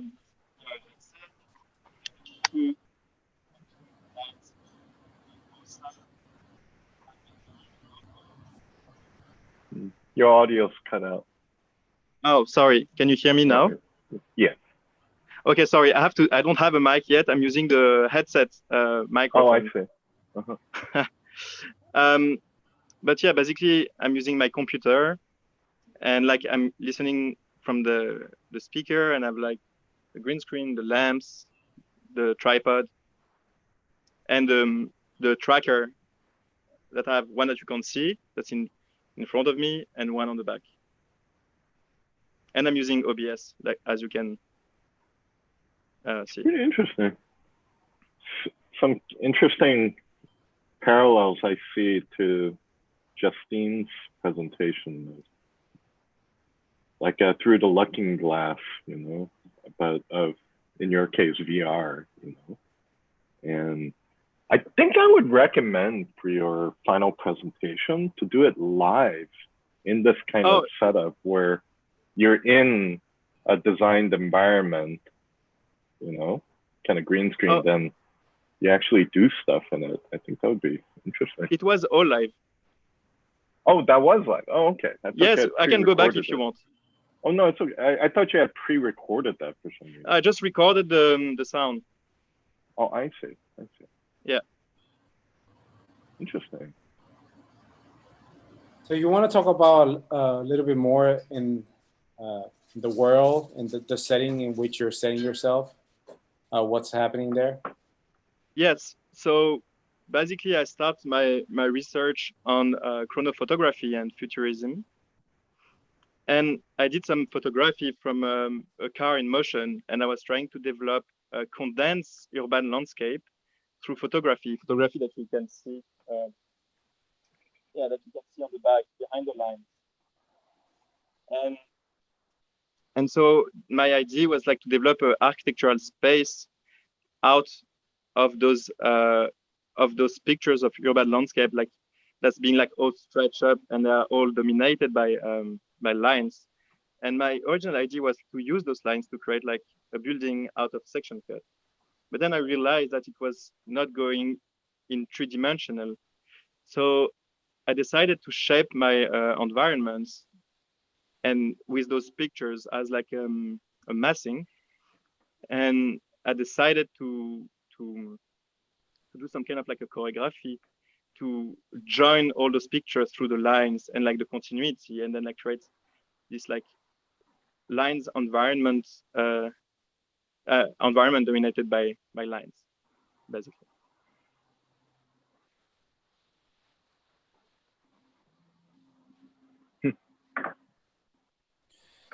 I mean, Theo, I really appreciate the kind of spirit of investigation that you've taken on, and I really like the look of the space you're in, and also because it has very much the sense of being in a kind of confinement, and the atmosphere of, you know, in a sense, it's kind of DIY. In another sense, it's highly technologized. And it seems like you're sealed up in there in some kind of mad pursuit of an objective. I think there are like different ways you could kind of commit this going forward. One thing that comes into my mind, and I don't know what you think about this, is like you could give it more of a sense of a rigorous kind of codified investigation. I think we've spoken a bit before, for example, about Rudolf Laban and Laban notation, and his kind of very systematic descriptions of the sort of icosahedron of space that surrounds the human body, and his like taxonomy of effort, forms of effort, gesture, reach, displacement of all the various limbs, and his codification of those gestures in a system of notation. And given the VR setup that you've got nicely and neatly historicized story about body drawing, I feel there's a way in which you could, if you chose, could much more systematically present the constraints and possibilities of this new mode of drawing that you're kind of presenting us with. The other approach maybe is something more like what you reference in Matthew Barney, which is where it's not so much a scientific series of experiments, results, and codifications, but it's more of a series of like performances where we see you not rigorously and systematically, but kind of performatively enacting the constraints that you're under. You kind of did that, but I felt you didn't really go to the extremes of what is your range of movement, how fast can you go, how exerted can you become. You know, that drawing restraint project, it's really kind of hardcore athleticism. He crawls up the walls, hangs from the ceiling. I mean, is much more sort of aggressively exploratory in the way that he situates his body in relation to a space and the constraints which are in that space. So I feel, I mean, for example, we didn't quite get inside the model that you've modeled. Yeah. Sorry, wait a second. Because there's all that stuff which. Yeah, it's coming in. I'm sorry. Yeah. And I mean, I guess, for example, you also chose not to show yourself making a mark. Yeah. So basically, I tried earlier to draw within during the performance, and there was like some issue with the orientation and the tracking of let's say myself and the camera and the green screen. And that was like a major issue. So I decided, like, basically the video that you can see now is a recording that I did earlier with the view only of the goggles. So it's more clear. And when I walk around and I show the space and I make it smaller and larger, and I open some layers to, like, right now you can see that there is like no images showing how those lines come in the scene. Yeah. So it was basically like, what? Yes. I'll just give you like two other examples of the kind of thing I'm thinking about. One is Yves Klein's Anthropometries, where he had this kind of ridiculous performance set up with an orchestra in a gallery, and notoriously dragged female models through his characteristic blue paint in order to produce these new drawings. And that we know what reading has been applied to that. The other one, perhaps less well known, is David Hammond's body drawings, where he would coat himself in Vaseline and press his body onto paper and then toss graphite over it, and that would stick to where his kind of body had been. And in that sense, telling a kind of different story about the constraints under which bodies are presented, the sort of violence of producing a mark, leaving your trace in history. But both, I guess I'm just trying to think of examples of where, I guess, artists in these cases have found ways to perform the act of drawing, which I feel is what you're kind of getting at in your presentation. And I really like the setup and the attempt at doing that. I just think the actual act of body drawing, if that's what the center of your thesis is, hasn't been directly represented in your presentation. And if that's what is at the heart of your thesis, you kind of I feel like you better show it. Yeah, it's like right now it's like when I speak about all those constraints, I think it's very interesting, and thank you for those comments. I think it's like really like this major constraint that I have is trying to represent that while using those equipment.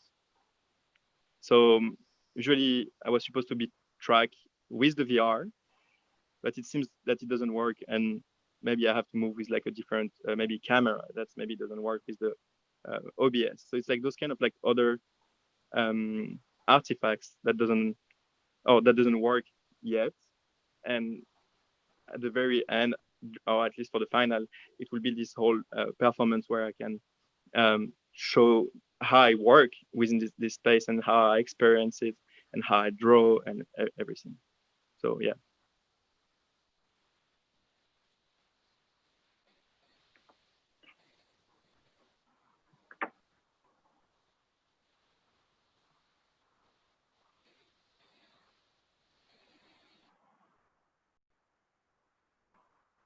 I totally agree with what John was saying. It's so interesting seeing you from a different perspective, and don't underestimate how powerful that is, the way we see more of your body compared to everyone else on Zoom. I think it's really great. I didn't thought about like this. That. It's so different. And in OBS, you can keep overlaying more and more. So I would really push that. Maybe you can have some other windows popping up as well with different perspectives, or like simultaneous windows, one which is drawing, one which is viewing. I know it's exactly. technically tricky, but I wouldn't be afraid to sort of overlay more. Okay, that sounds great. Or maybe even a second camera perspective of your body, because that's really powerful as well.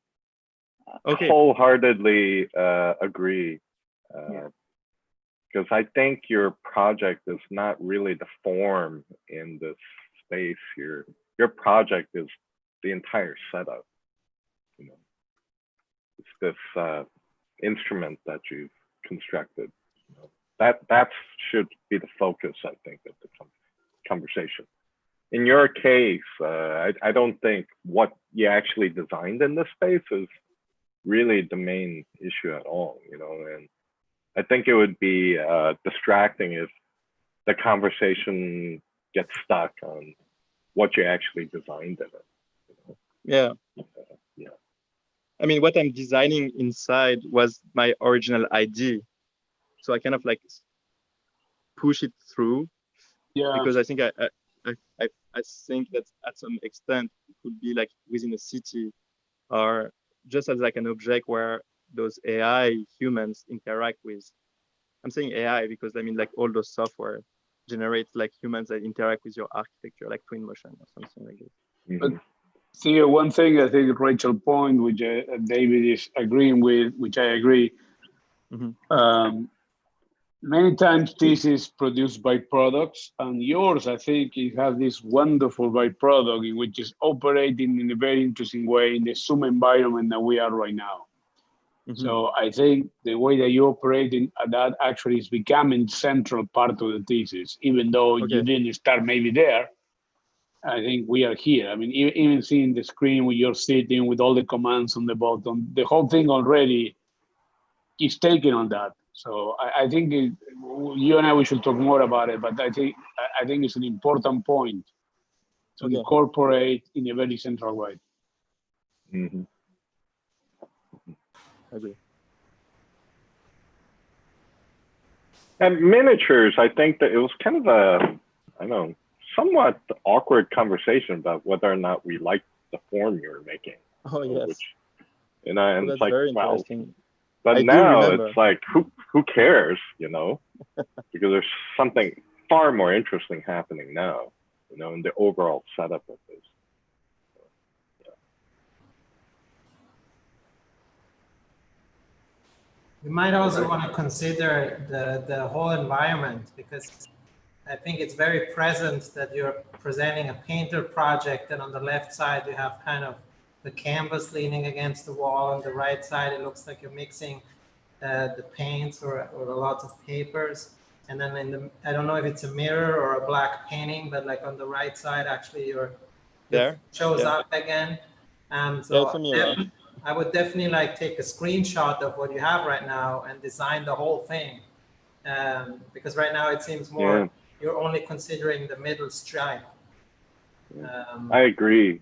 I think there are opportunities in how you can start designing what looks like it's there by accident, but you're doing something kind of strategic with how you're placing things in the so-called real space, because that's not real either. That's also virtualized, because I'm looking at it on the screen.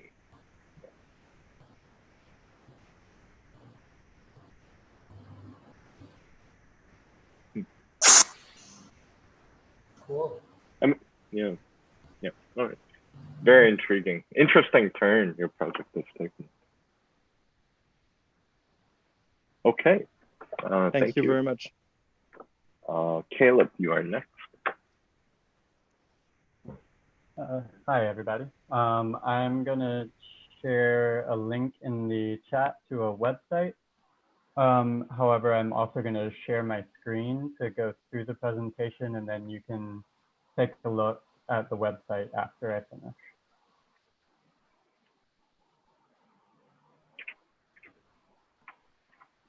All right, so throughout the thesis semester, I've been exploring architectural production in terms of arithmetic operations.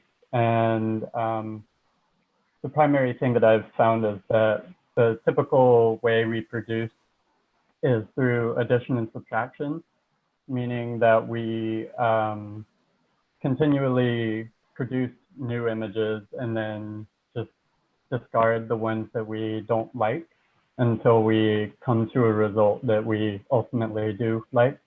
But I've been exploring ways to, instead of using addition and subtraction, to use multiplication and division instead. So first, I'll look at the results of multiplication. And when we use multiplication as our model for imaging, every image that we produce becomes a variable that can then be multiplied again by every other image. And then this produces a limitless possibility of variation and difference within the design process. And the way my website is set up, you can see every one of the variables that I've used to produce my images. And then if you click on one of them, you will see every image that has been created with that, with the multiplication of that asset. And then when you look deeper into each image, you can see precisely how many of each asset make up every image. And then what what this produces is a very large amount of variation between different assets, different images that are all contained within one system of multiplication. And the reason for this is, instead of just discarding ideas or images, instead everything is retained and allowed to continue to be part of the system to produce difference and variation within the system. And then because of that, the vision becomes an act of curation, where relationships and meaning are defined within this library of images through what I've used is linguistic labeling through Google's AI image search algorithms, which give you a list of tags for each of the images, describing what is contained within the image. And this is exactly the way that searching for an image on Google would work. It gives you, it organizes the images based on tags that it creates this way. So if we click on one, we can see that image as well as all of the other images that contain similar tags. And in this way, the division becomes placing the images within categories and finding new relationships within them that might not be noticeable or relevant from our own perspective while we're designing. And then I will leave you with this last page of my website, which contains, it's roughly 125 images that have been created using the system up to this point. And until finals, I will be continuously producing more and more images, as well as finding other ways to analyze and describe the images through these methods.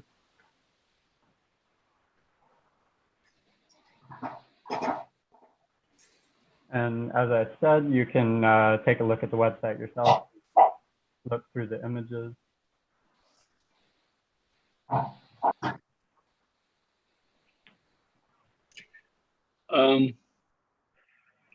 Couple of things come to mind. I find it super interesting what you're doing, Caleb. I really think it has a huge potential in terms of what it means. A couple of things, and I wonder, moving towards the final, I think the way that you package and you organize the website, I think is becoming, gonna become super crucial in the deployment of this as a project, because I think it's not just the images, it's the idea almost to establish this as almost like a product website, or for a moment I was thinking it was like an image data bank, like Getty Images or something like that, but it's not that. I think yours is more like a crossover between an image data bank and almost like an IKEA website. So I wonder, for example, I think the relation between the elements that makes the multiplicity of images, it should be organized and cataloged in such a way that they start to have like a higher level of information in terms of how you will, I mean, the percentage of each of them, and what are the consequences of that, and so on. So if I were you, in terms of the images and all that, I think this is infinite and can keep reproducing and so on. So in a way, it's almost like each of the final versions of multiple versions of the image. It's not that it's not relevant, because I think they're all fairly exquisite, but it's more about this idea of the notion of an infinite catalog that can produce this infinite amount of creation. So if I were you, I would invest some time in really polishing the structure of the website, and to really try to really be much more shameless about the kind of the product behavior of this in an interesting way. And again, I think it's for you to start to create the categories and so on. But like for example, I'm not so sure if I will separate, that it will be a moment that I have all the images. Again, I will treat it more like a kind of a customized website. Like, I don't know, when you go to the Nike ID part that you can customize your shoes or something like that.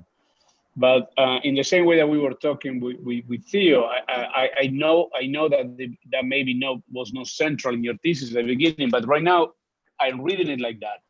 And I think that could be, from my point of view, I think it will be a really interesting way to add more value to the argument of this idea of the infinite possibilities. Because if you're talking about curatorial and so on, I think you have to give the users, or whatever you want to call it, much specific guidelines, because this is a part, if I will defend your role as a designer, in which I think to do the prescriptions of how this works, I think is important. So I at this point, I don't even know you need to keep creating more images. You know what I mean? I don't think it will make much of a difference in terms of the argument. But I think the structure of how we access and we relate to each of them, I think is becoming much more, to me, it became much more to the front. And honestly, I think it can be even more provocative. It could be even more radical. But I really enjoy where your thesis is and where the thesis is going.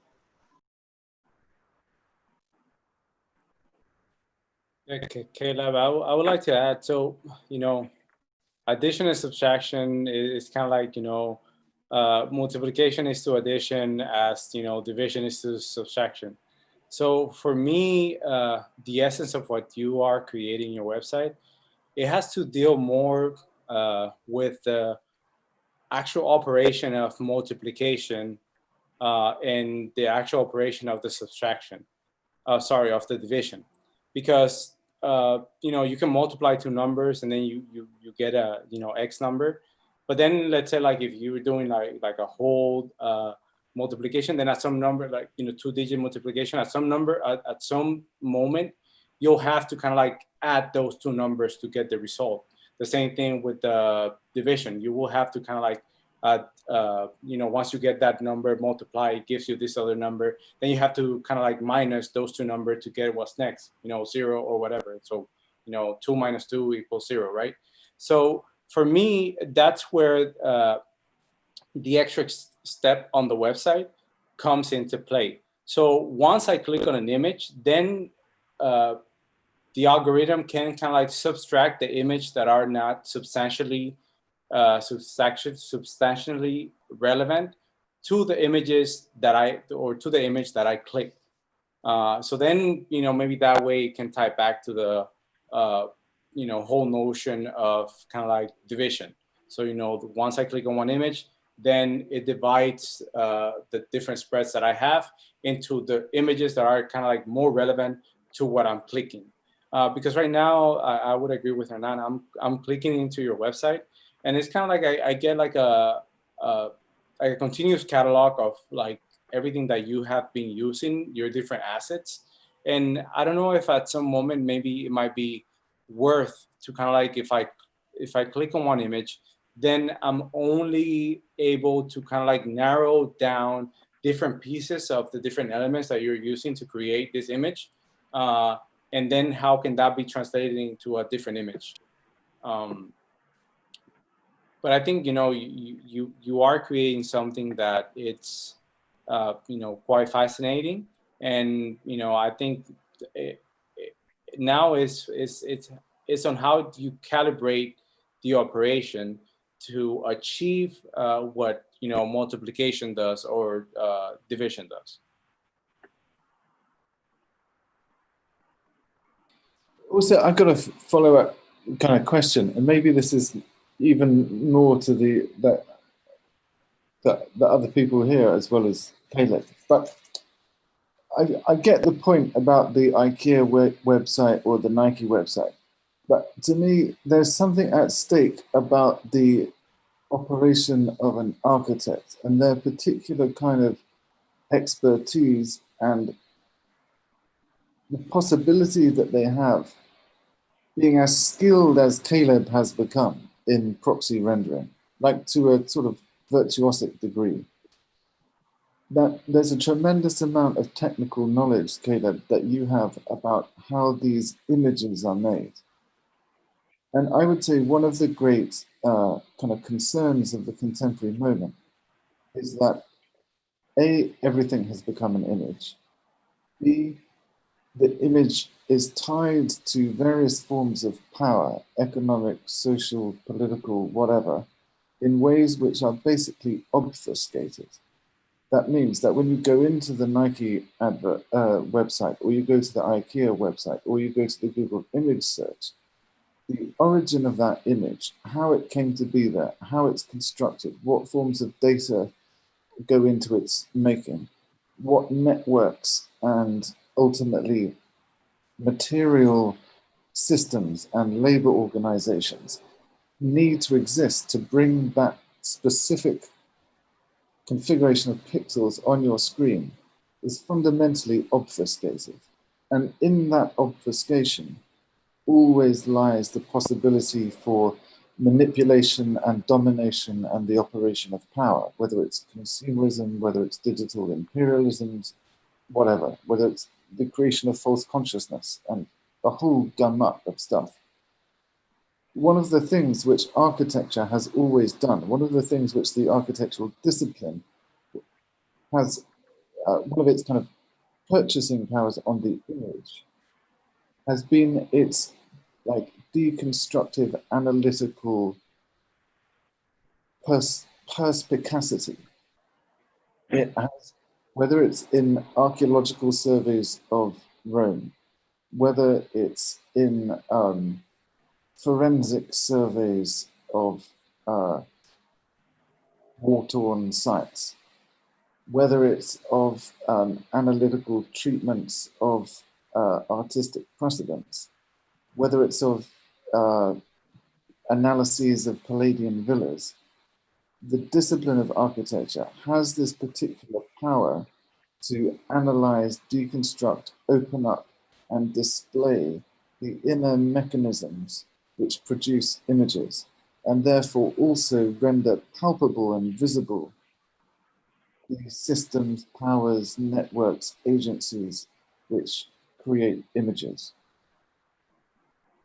To me, I know, Caleb, and you, I know some of your kind of backroom work has indeed been to work through this like behind the scenes imagery. You know exactly how these images are constructed and what's at stake in producing them, what is necessary in terms of computational power and resources to produce this kind of apparently infinite stream. My kind of question is it desirable or even incumbent upon you as a kind of architect to display that analytical power that you have in order to enhance the general consciousness about what images are and how they operate? Because at the moment, that's all hidden. Are you asking for a kind of section of the website that kind of reveals the cards, and reveals like the magician kind of showing how the trick is done? Like a how-to kind of section of the website?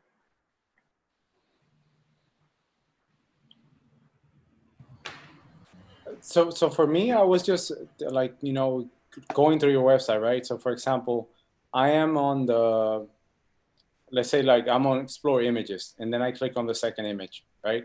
And then I have a variable of cloud, water, obj1 plus times 192, obj2 times 400. And then when I click on cloud, then I get more images that reference the clouds, right? So for me, like I would want to see the kind of like the same image, but without the cloud condition. Like what would that image look without the cloud condition? Instead of just like adding more clouds, like what would it do to like kind of like, you know, divided by something else and then minus something else, and then what would that give me? That's kind of like where the complexity of, so I don't see it so much as a, you know, a straightforward multiplication division, but I see it more of like, okay, you know, how does the equation of kind of like using OBJ01 times 192 minus, you know, cloud fog plus, you know, OBJ2, like what would that variable give me? And, you know, the same way that you're laying out the website, like I could click on things and it will remove things from the image. And then I can see like, what's the alternative of what you're showing me? I don't know, maybe that's just like another way of kind of like, you know, reading the project in a different way.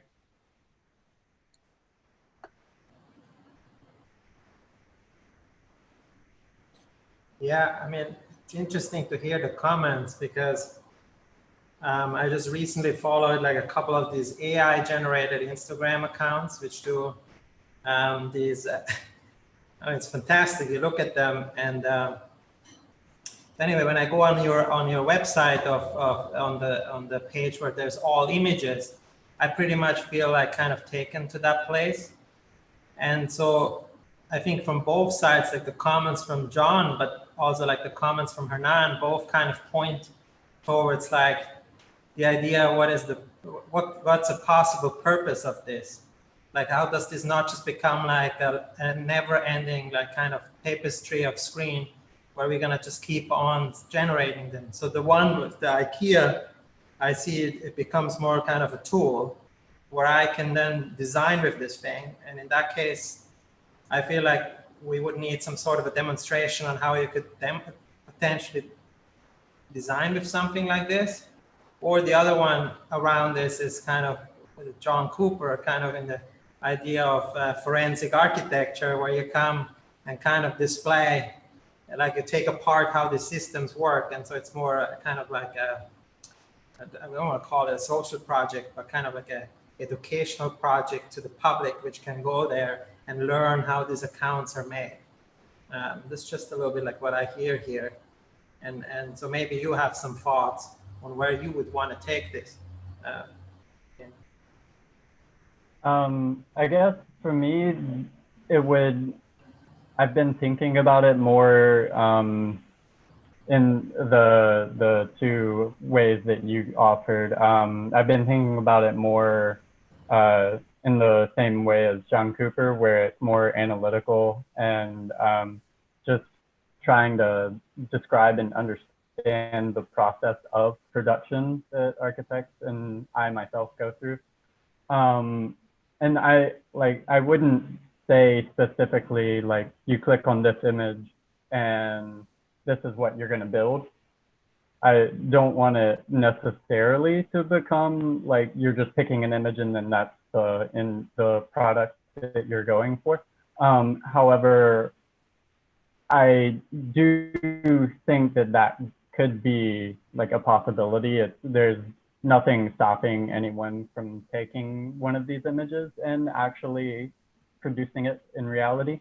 However, what my goal was to be able to display how the images, or how you can produce through the multiplication of assets and images, and then through division, finding a way to understand the relationships between all of those images.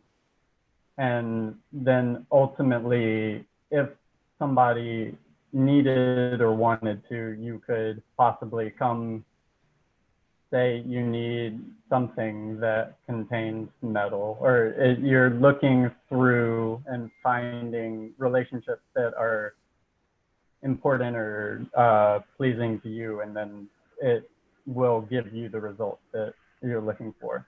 And the way that I was hoping this would work is similar. Of course, the navigation itself is different, but similar to the way that just searching for images on Google works. You're given, you type in tree or something, and then you're given every image that Google has access to that it thinks is a tree or contains a tree. And for the division side of this website, that's that was the goal. And then the multiplication side is more on the production of the images. And I do agree with the previous comments that I need more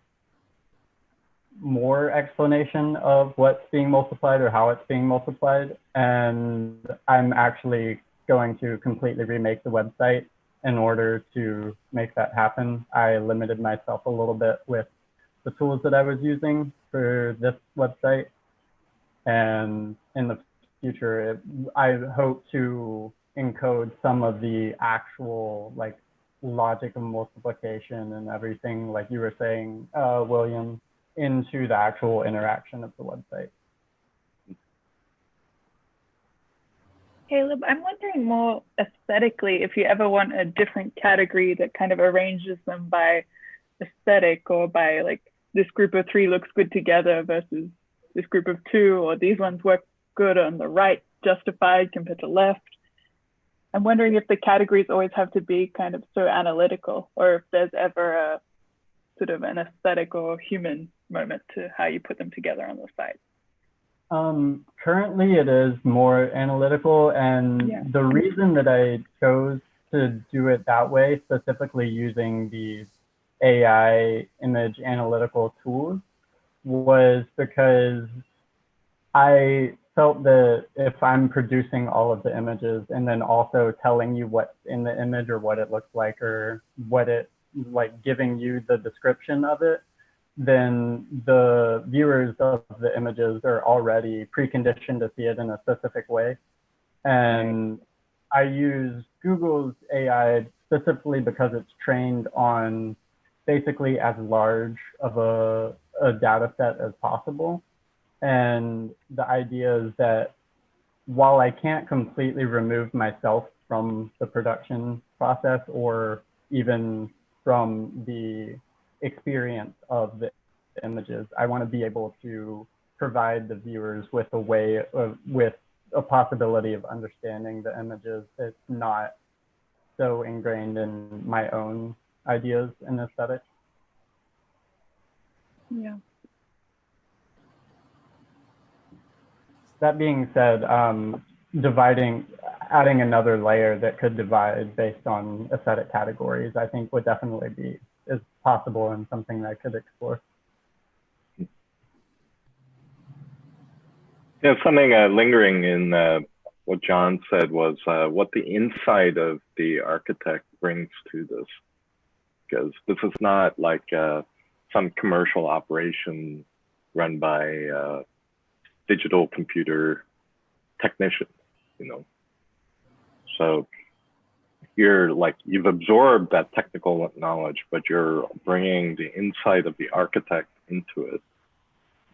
So I recall, John, you showed Caleb these older drawings in the orthography age where the architect is kind of revealing the machinery of orthography overlaid on top of the representation itself.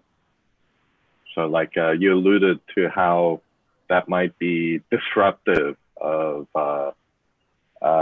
what power wants to do with this tool, you know, and some other thing it becomes possible through the inside of the architect, like something that wasn't really planned for, you know, institutionally.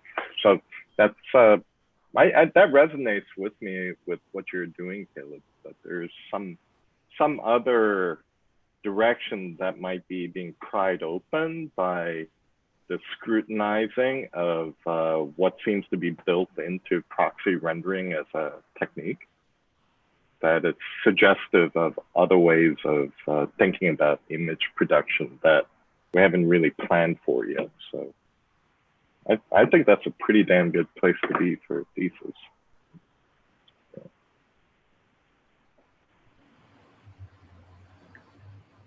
Okay, thank you. We have any last comments? No, right? I guess we're good.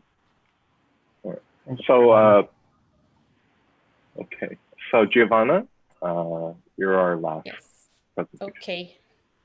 Hi everybody. I'm gonna start sharing my screen with this the screen of the frame of a video that I made. But before I click on it, I'm gonna say a bit about my statement of what I plan to do on this thesis. So on May 16, 2019, the South Korean boy group BTS performed their song Boy With Love for their first time in the United States while honoring the Beatles' 1964 performance, dressed up as the boy band and broadcasting in black and white. While the other group's performance represents the invasion of British culture in American soil, the tribute the Bulletproof Boys made can be one of many representations of Korean pop music apparition across Western countries. The BTS phenomenon, as the philosopher Jian Lee mentions, can be compared as a rhizomatic revolution in a globalized world, connecting fans in more countries than a sold-out concert with their diversity of messages, such as to love yourself and speak yourself. With the theory of this new relationship between a boy group and their fans similar to a rhizome, it's also difficult not to find examples and references across the globe. Their speech at the United Nations in 2018 is used as a motivational tool in schools, and their recent two-day streaming on YouTube called BamBamCon connected more than 50 million people in several different countries, even for a moment, breaking the hierarchy of connection between musicians and their fandom. On the other side of this whole Korean wave, but also somehow combined, fandom activism is not a recent phenomenon, even though it gets more attention with the use of social media as an ally in contemporary social movements. In the mid-2000s, the Harry Potter Alliance fandom moved the donation campaign, resulting in 5 cargo planes full of supplies to Haiti. More recently, the use of fan cams, small videos of their idols dancing to promote them mostly on Twitter and Instagram, shut down some hashtags against the Black Lives Matter movement and their supporters. This turns the K-pop fandom into an ally with strong knowledge of the use of social media platforms, as the same strategies used to promote their idols as first place on the Billboard top charts are being used as a tool for activists in the 21st century. So my main question in this thesis is, how would the movement like Woodstock in the end of the 1960s, with the aspects of youth counterculture at that time, can be organized in this century? And as the K-pop fandom becomes a notorious ally in social movements, how to decodify these aesthetics of this phenomenon into a festival in order to represent the unity of this new possible counterculture. So the idea of this festival, in the end, I started organizing in one file, and I'm gonna show a teaser of how this project is going to be organized. I used Unreal, and I'm sorry if it's not that good now compared to Saleh's presentation, but it's going to get better into the final.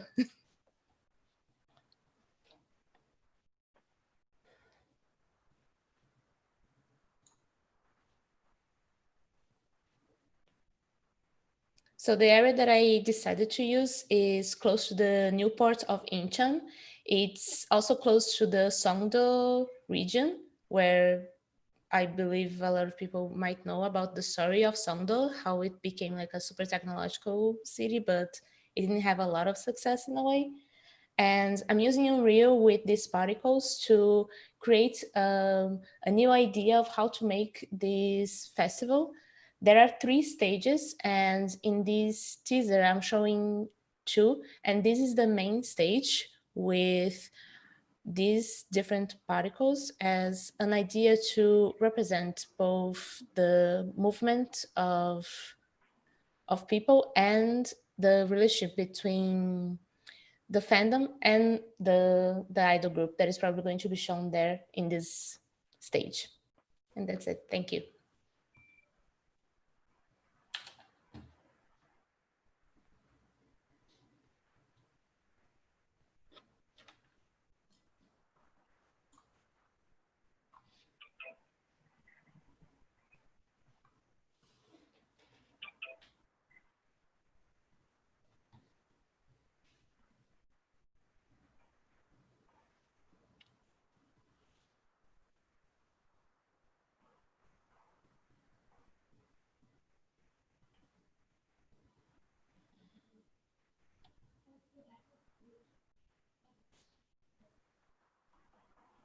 Hernan, are you there?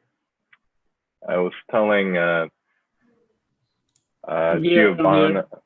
I was telling Giovanna about that curious meeting we had with CJ that was arranged by Stephen Song. Yep. Where they were planning on building the largest amusement park ever built, centering around the K-pop phenomena in Korea. So it's just, actual plans and reality is like sometimes more outlandish than the craziest ideas we cook up here, you know. So sounded like that would be like a $10 billion project, you know, which would essentially be this wonder world for leveraging the K-pop phenomenon. You know? So like the tension with this type of idea is to what degree do you need to, I guess, become complicit with these, you know, commercial interests, you know, like, because after all, Woodstock, they just went to a farm, you know, and the poor farmer had no idea what was going to happen. You know, it wasn't sponsored by anybody. There was no investment and things of that sort. Yeah.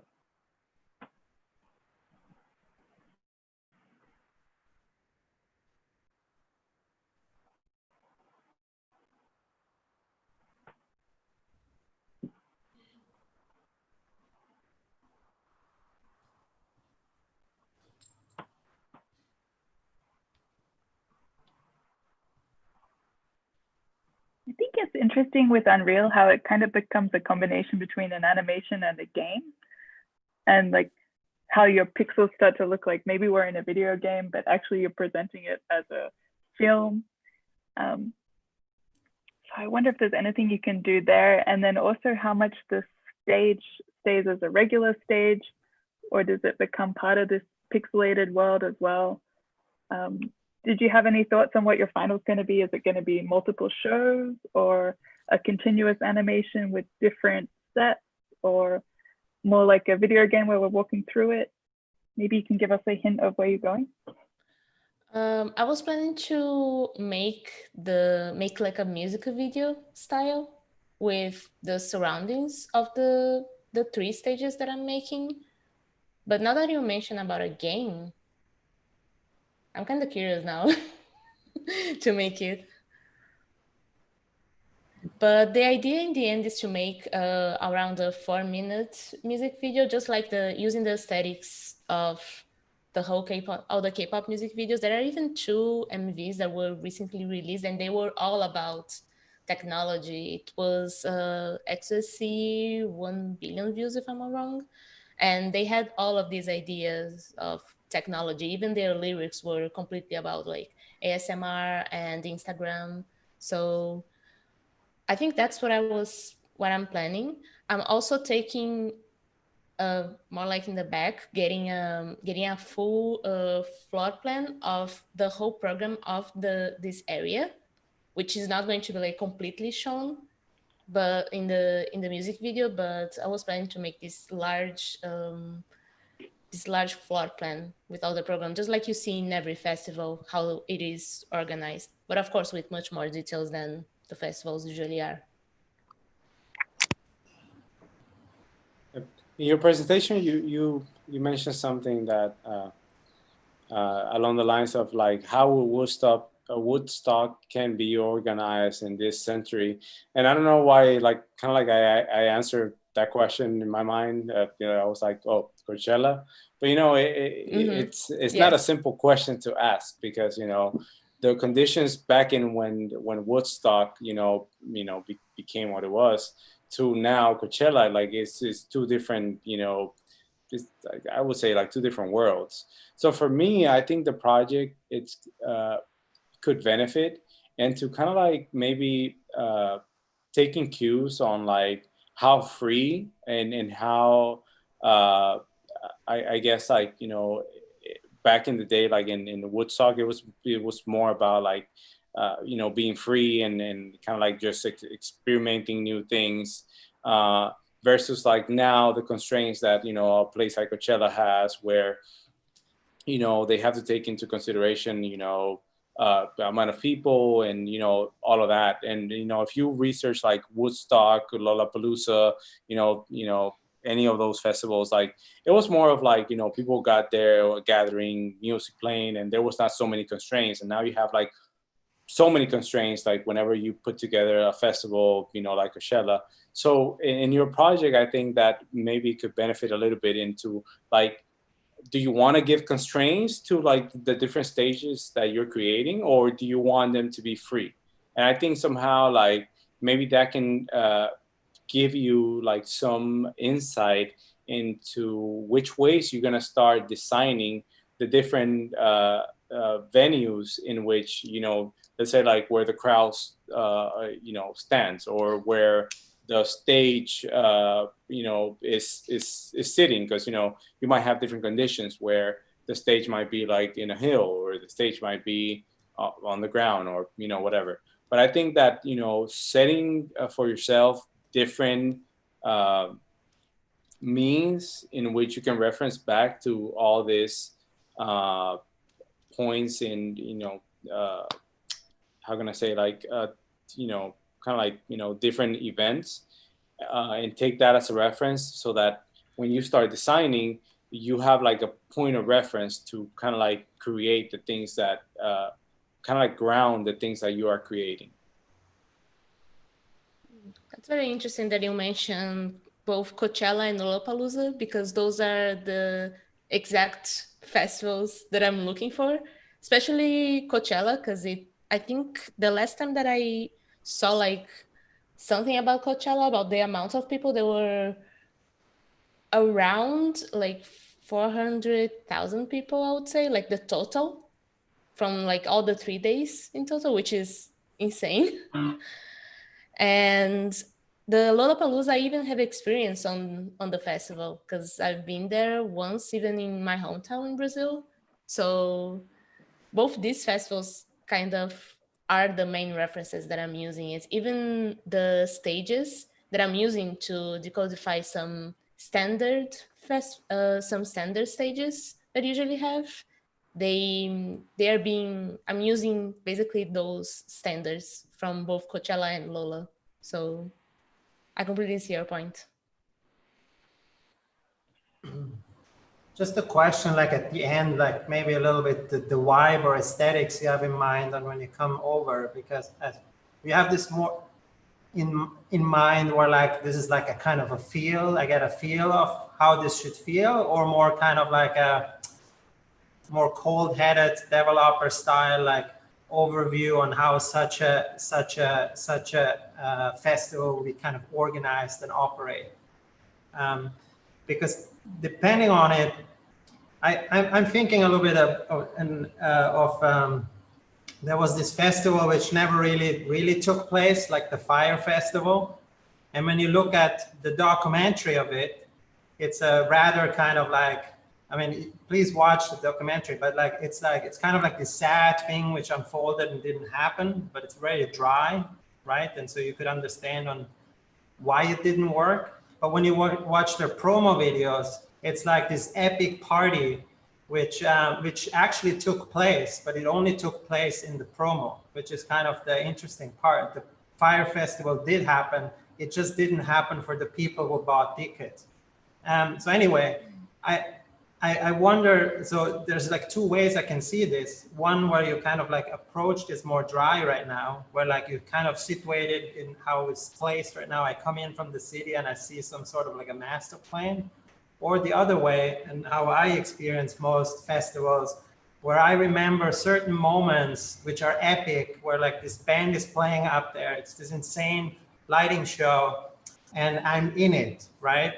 And if that's the route, you might want to borrow a little bit from your colleague, which before had this, which was like leading up to the genre of gaming, and where the discussion went about on how to appropriate architecture. But he was really good in capturing like certain moments. And so maybe because you have such a vast project, one way of doing it is to basically pick 3 installations and kind of like really like draw them out on how they would feel. And just allude to the vastness of this project. I'm not sure like if this is like really helpful, but I feel like you're somehow right now stuck between the two, where I can't really feel how this is supposed to feel, but at the same time, I also don't really see how it's organized. And considering the time, it somehow feels like you got to pick one. Yeah, And it is definitely the second. Now it's picked. Sorry, which was the second? The second was to wait. I think you had the words better than me. To do the sort of music video one. I mean, Curime, Yeah, like more the video.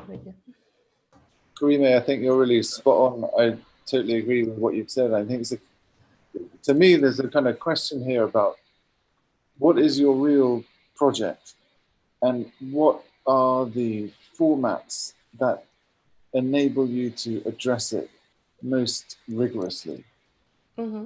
And is the spectacle the way of addressing your real concern? I mean, the spectacle is no doubt the most seductive and apparently compelling. Does that make it the most rigorous in terms of addressing and answering your thesis question?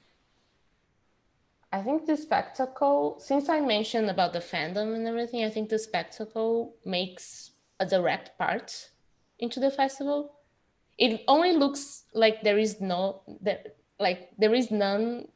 people for now in this video, just because I'm planning to do this for the final, to have like a huge crowd of like thousands of people to see the festival. So the idea is indeed that when you see the music video, you kind of have the feel of how the festival is, but not necessarily as like something open and that's it. It's more like something very crowded and very immersed into the idea of a festival. So that's what I'm planning to do, is more like the focus on how is the relationship between the fandom and the idol can be transformed into a new decoding area inside of this festival. That's why I started making those particles inside of Unreal. I mean, I guess I'm just going to advocate, sort of for argument's sake, a counter position, which is to say that if you really want to kind of seriously investigate what does it mean to have a festival now in this specific geo-cultural situation, if you want to ask how does the festival operate on the sensibilities of a population, how does it provide perhaps alternative spaces for subcultural or countercultural activity, if you want to investigate what it means for there to be a crowd, what it means for swarm-like behaviors, how they interact with the site, how they express or delve into the kind of the geopolitics or the geoaesthetics of a space and time, I would say and I've seen some of them, the kind of regulatory documents that you get hold of, which actually specify the ingress and the egress, the number of people that are allowed on the site, the emergency access to the site, the geological and chemical surveys that need to take place before a festival can happen, the constraints about the local population, noise levels, chemical levels, all of that stuff. If you came at it from a certain perspective, which I guess is, one would say, ultimately a kind of, you could characterize from a Foucauldian perspective as the apparatus, the whole construction of regulatory apparatuses which control our situation. I would say the end product would be a kind of document. And it would probably be, as Curime was saying, kind of look rather dry. It would be very unspectacular. But on the other hand, it might be highly rigorous, and it would address all of the it would address many, many details And I would just want to kind of the thought to be considered that if you produce a spectacular music video, does that actually enable you to address many of the details and specificities of the project? Just one other kind of, you know, I don't mean to present these as prescriptions. They're just kind of positions that maybe help you locate yourself. The other is that, and there was a great example of this. It was like the first thing I saw when I came to SCI-Arc last year was Juan's research on rave culture. And if you look at the way that, say, rave cultures, counterculture, music festivals are kind of researched and historicized, they tend to be, that work tends to be based on the construction of archives. That means collecting flyers, posters, you know, particularly if you're thinking of like the rave culture of like the 1990s and ecstasy and that stuff, like illicit photographs, police records, T-shirts. There's like, and it makes me think of, I don't know if people are familiar with Walid Rad, the contemporary Lebanese artist, who has kind of pioneered this kind of archival construction in which he'll produce archives ostensibly documenting, say, episodes from the Lebanese civil war. And you're never quite sure whether the evidence is real or fabricated, and often it's a mixture of both.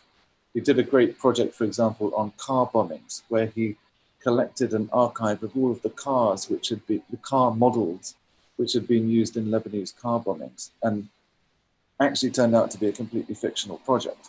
But the point is that the argument is made through the assemblage of an archive. Mm-hmm. And that is the archive which provides kind of details about the project. So in a way, I could imagine you transacting this project through the assembly of a completely, like a fictional archive of a future festival, that you present to us the archive of your music festival as it happened in the future. I don't know, I'm just... I'm actually wondering about one thing, if you don't mind, if you all don't mind asking about this, because that was actually a challenging thing for me now that I'm facing. If I should make the music video and also making a documented thing, like you mentioned, John, because the pattern, all the coding, it is technically already inside of the file. Like all those stages are according to the codings that I found of how to make a stage. So I'm wondering if that is 100% necessary, like to make drawings and 2D drawings about that. If I can just maybe write, just like, I don't know, as an example, when we had the, I forgot the name, the design development course, and we had a lot of videos that were talking about the details of the project, the structural details.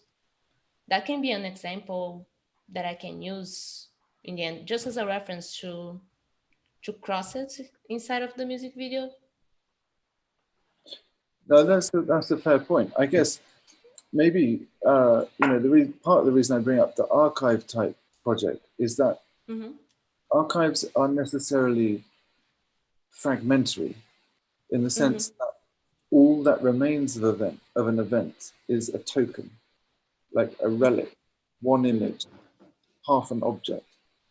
And they're very evocative for that reason, because they operate through fragmentation. And I'm just thinking, you've got like 1 month left.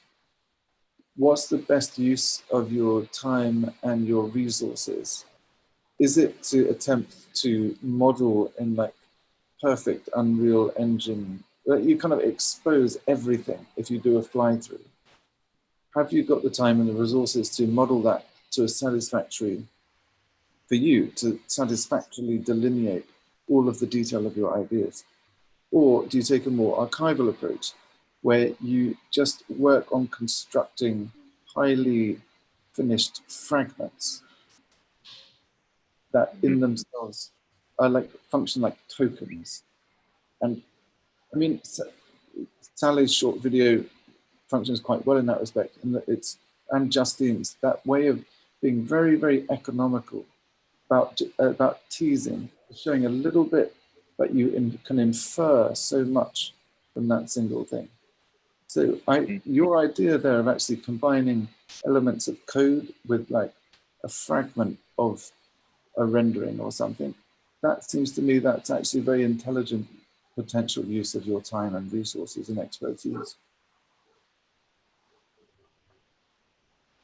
Okay. I think that's an interesting idea. And let's talk about this, Giovanna. Okay. Yeah. It's an interesting. It might also save you a lot of time. Okay. Yes. Yeah. Right. Yeah. Okay, great. We're done. I don't know if there are any general comments anybody would like to make. It's only mid-review, so we don't need to make a final comment, I suppose. But would any of you like to say a general thing about the work today?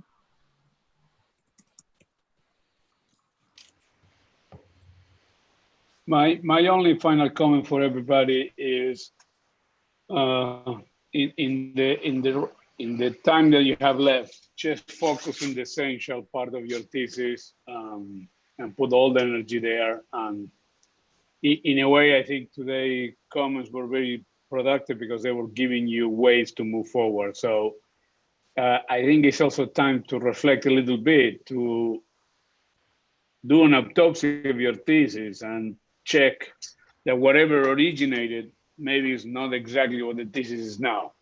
And you need to focus on what is the thesis now between now and the final review.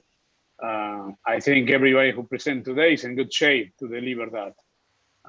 So I think it's just about to separate the noise and really go after the essential components of your thesis. And I think the majority of the comments of today were really focused on that. So I think if you do a good catalog of the suggestions, I think each of you have plenty to move forward.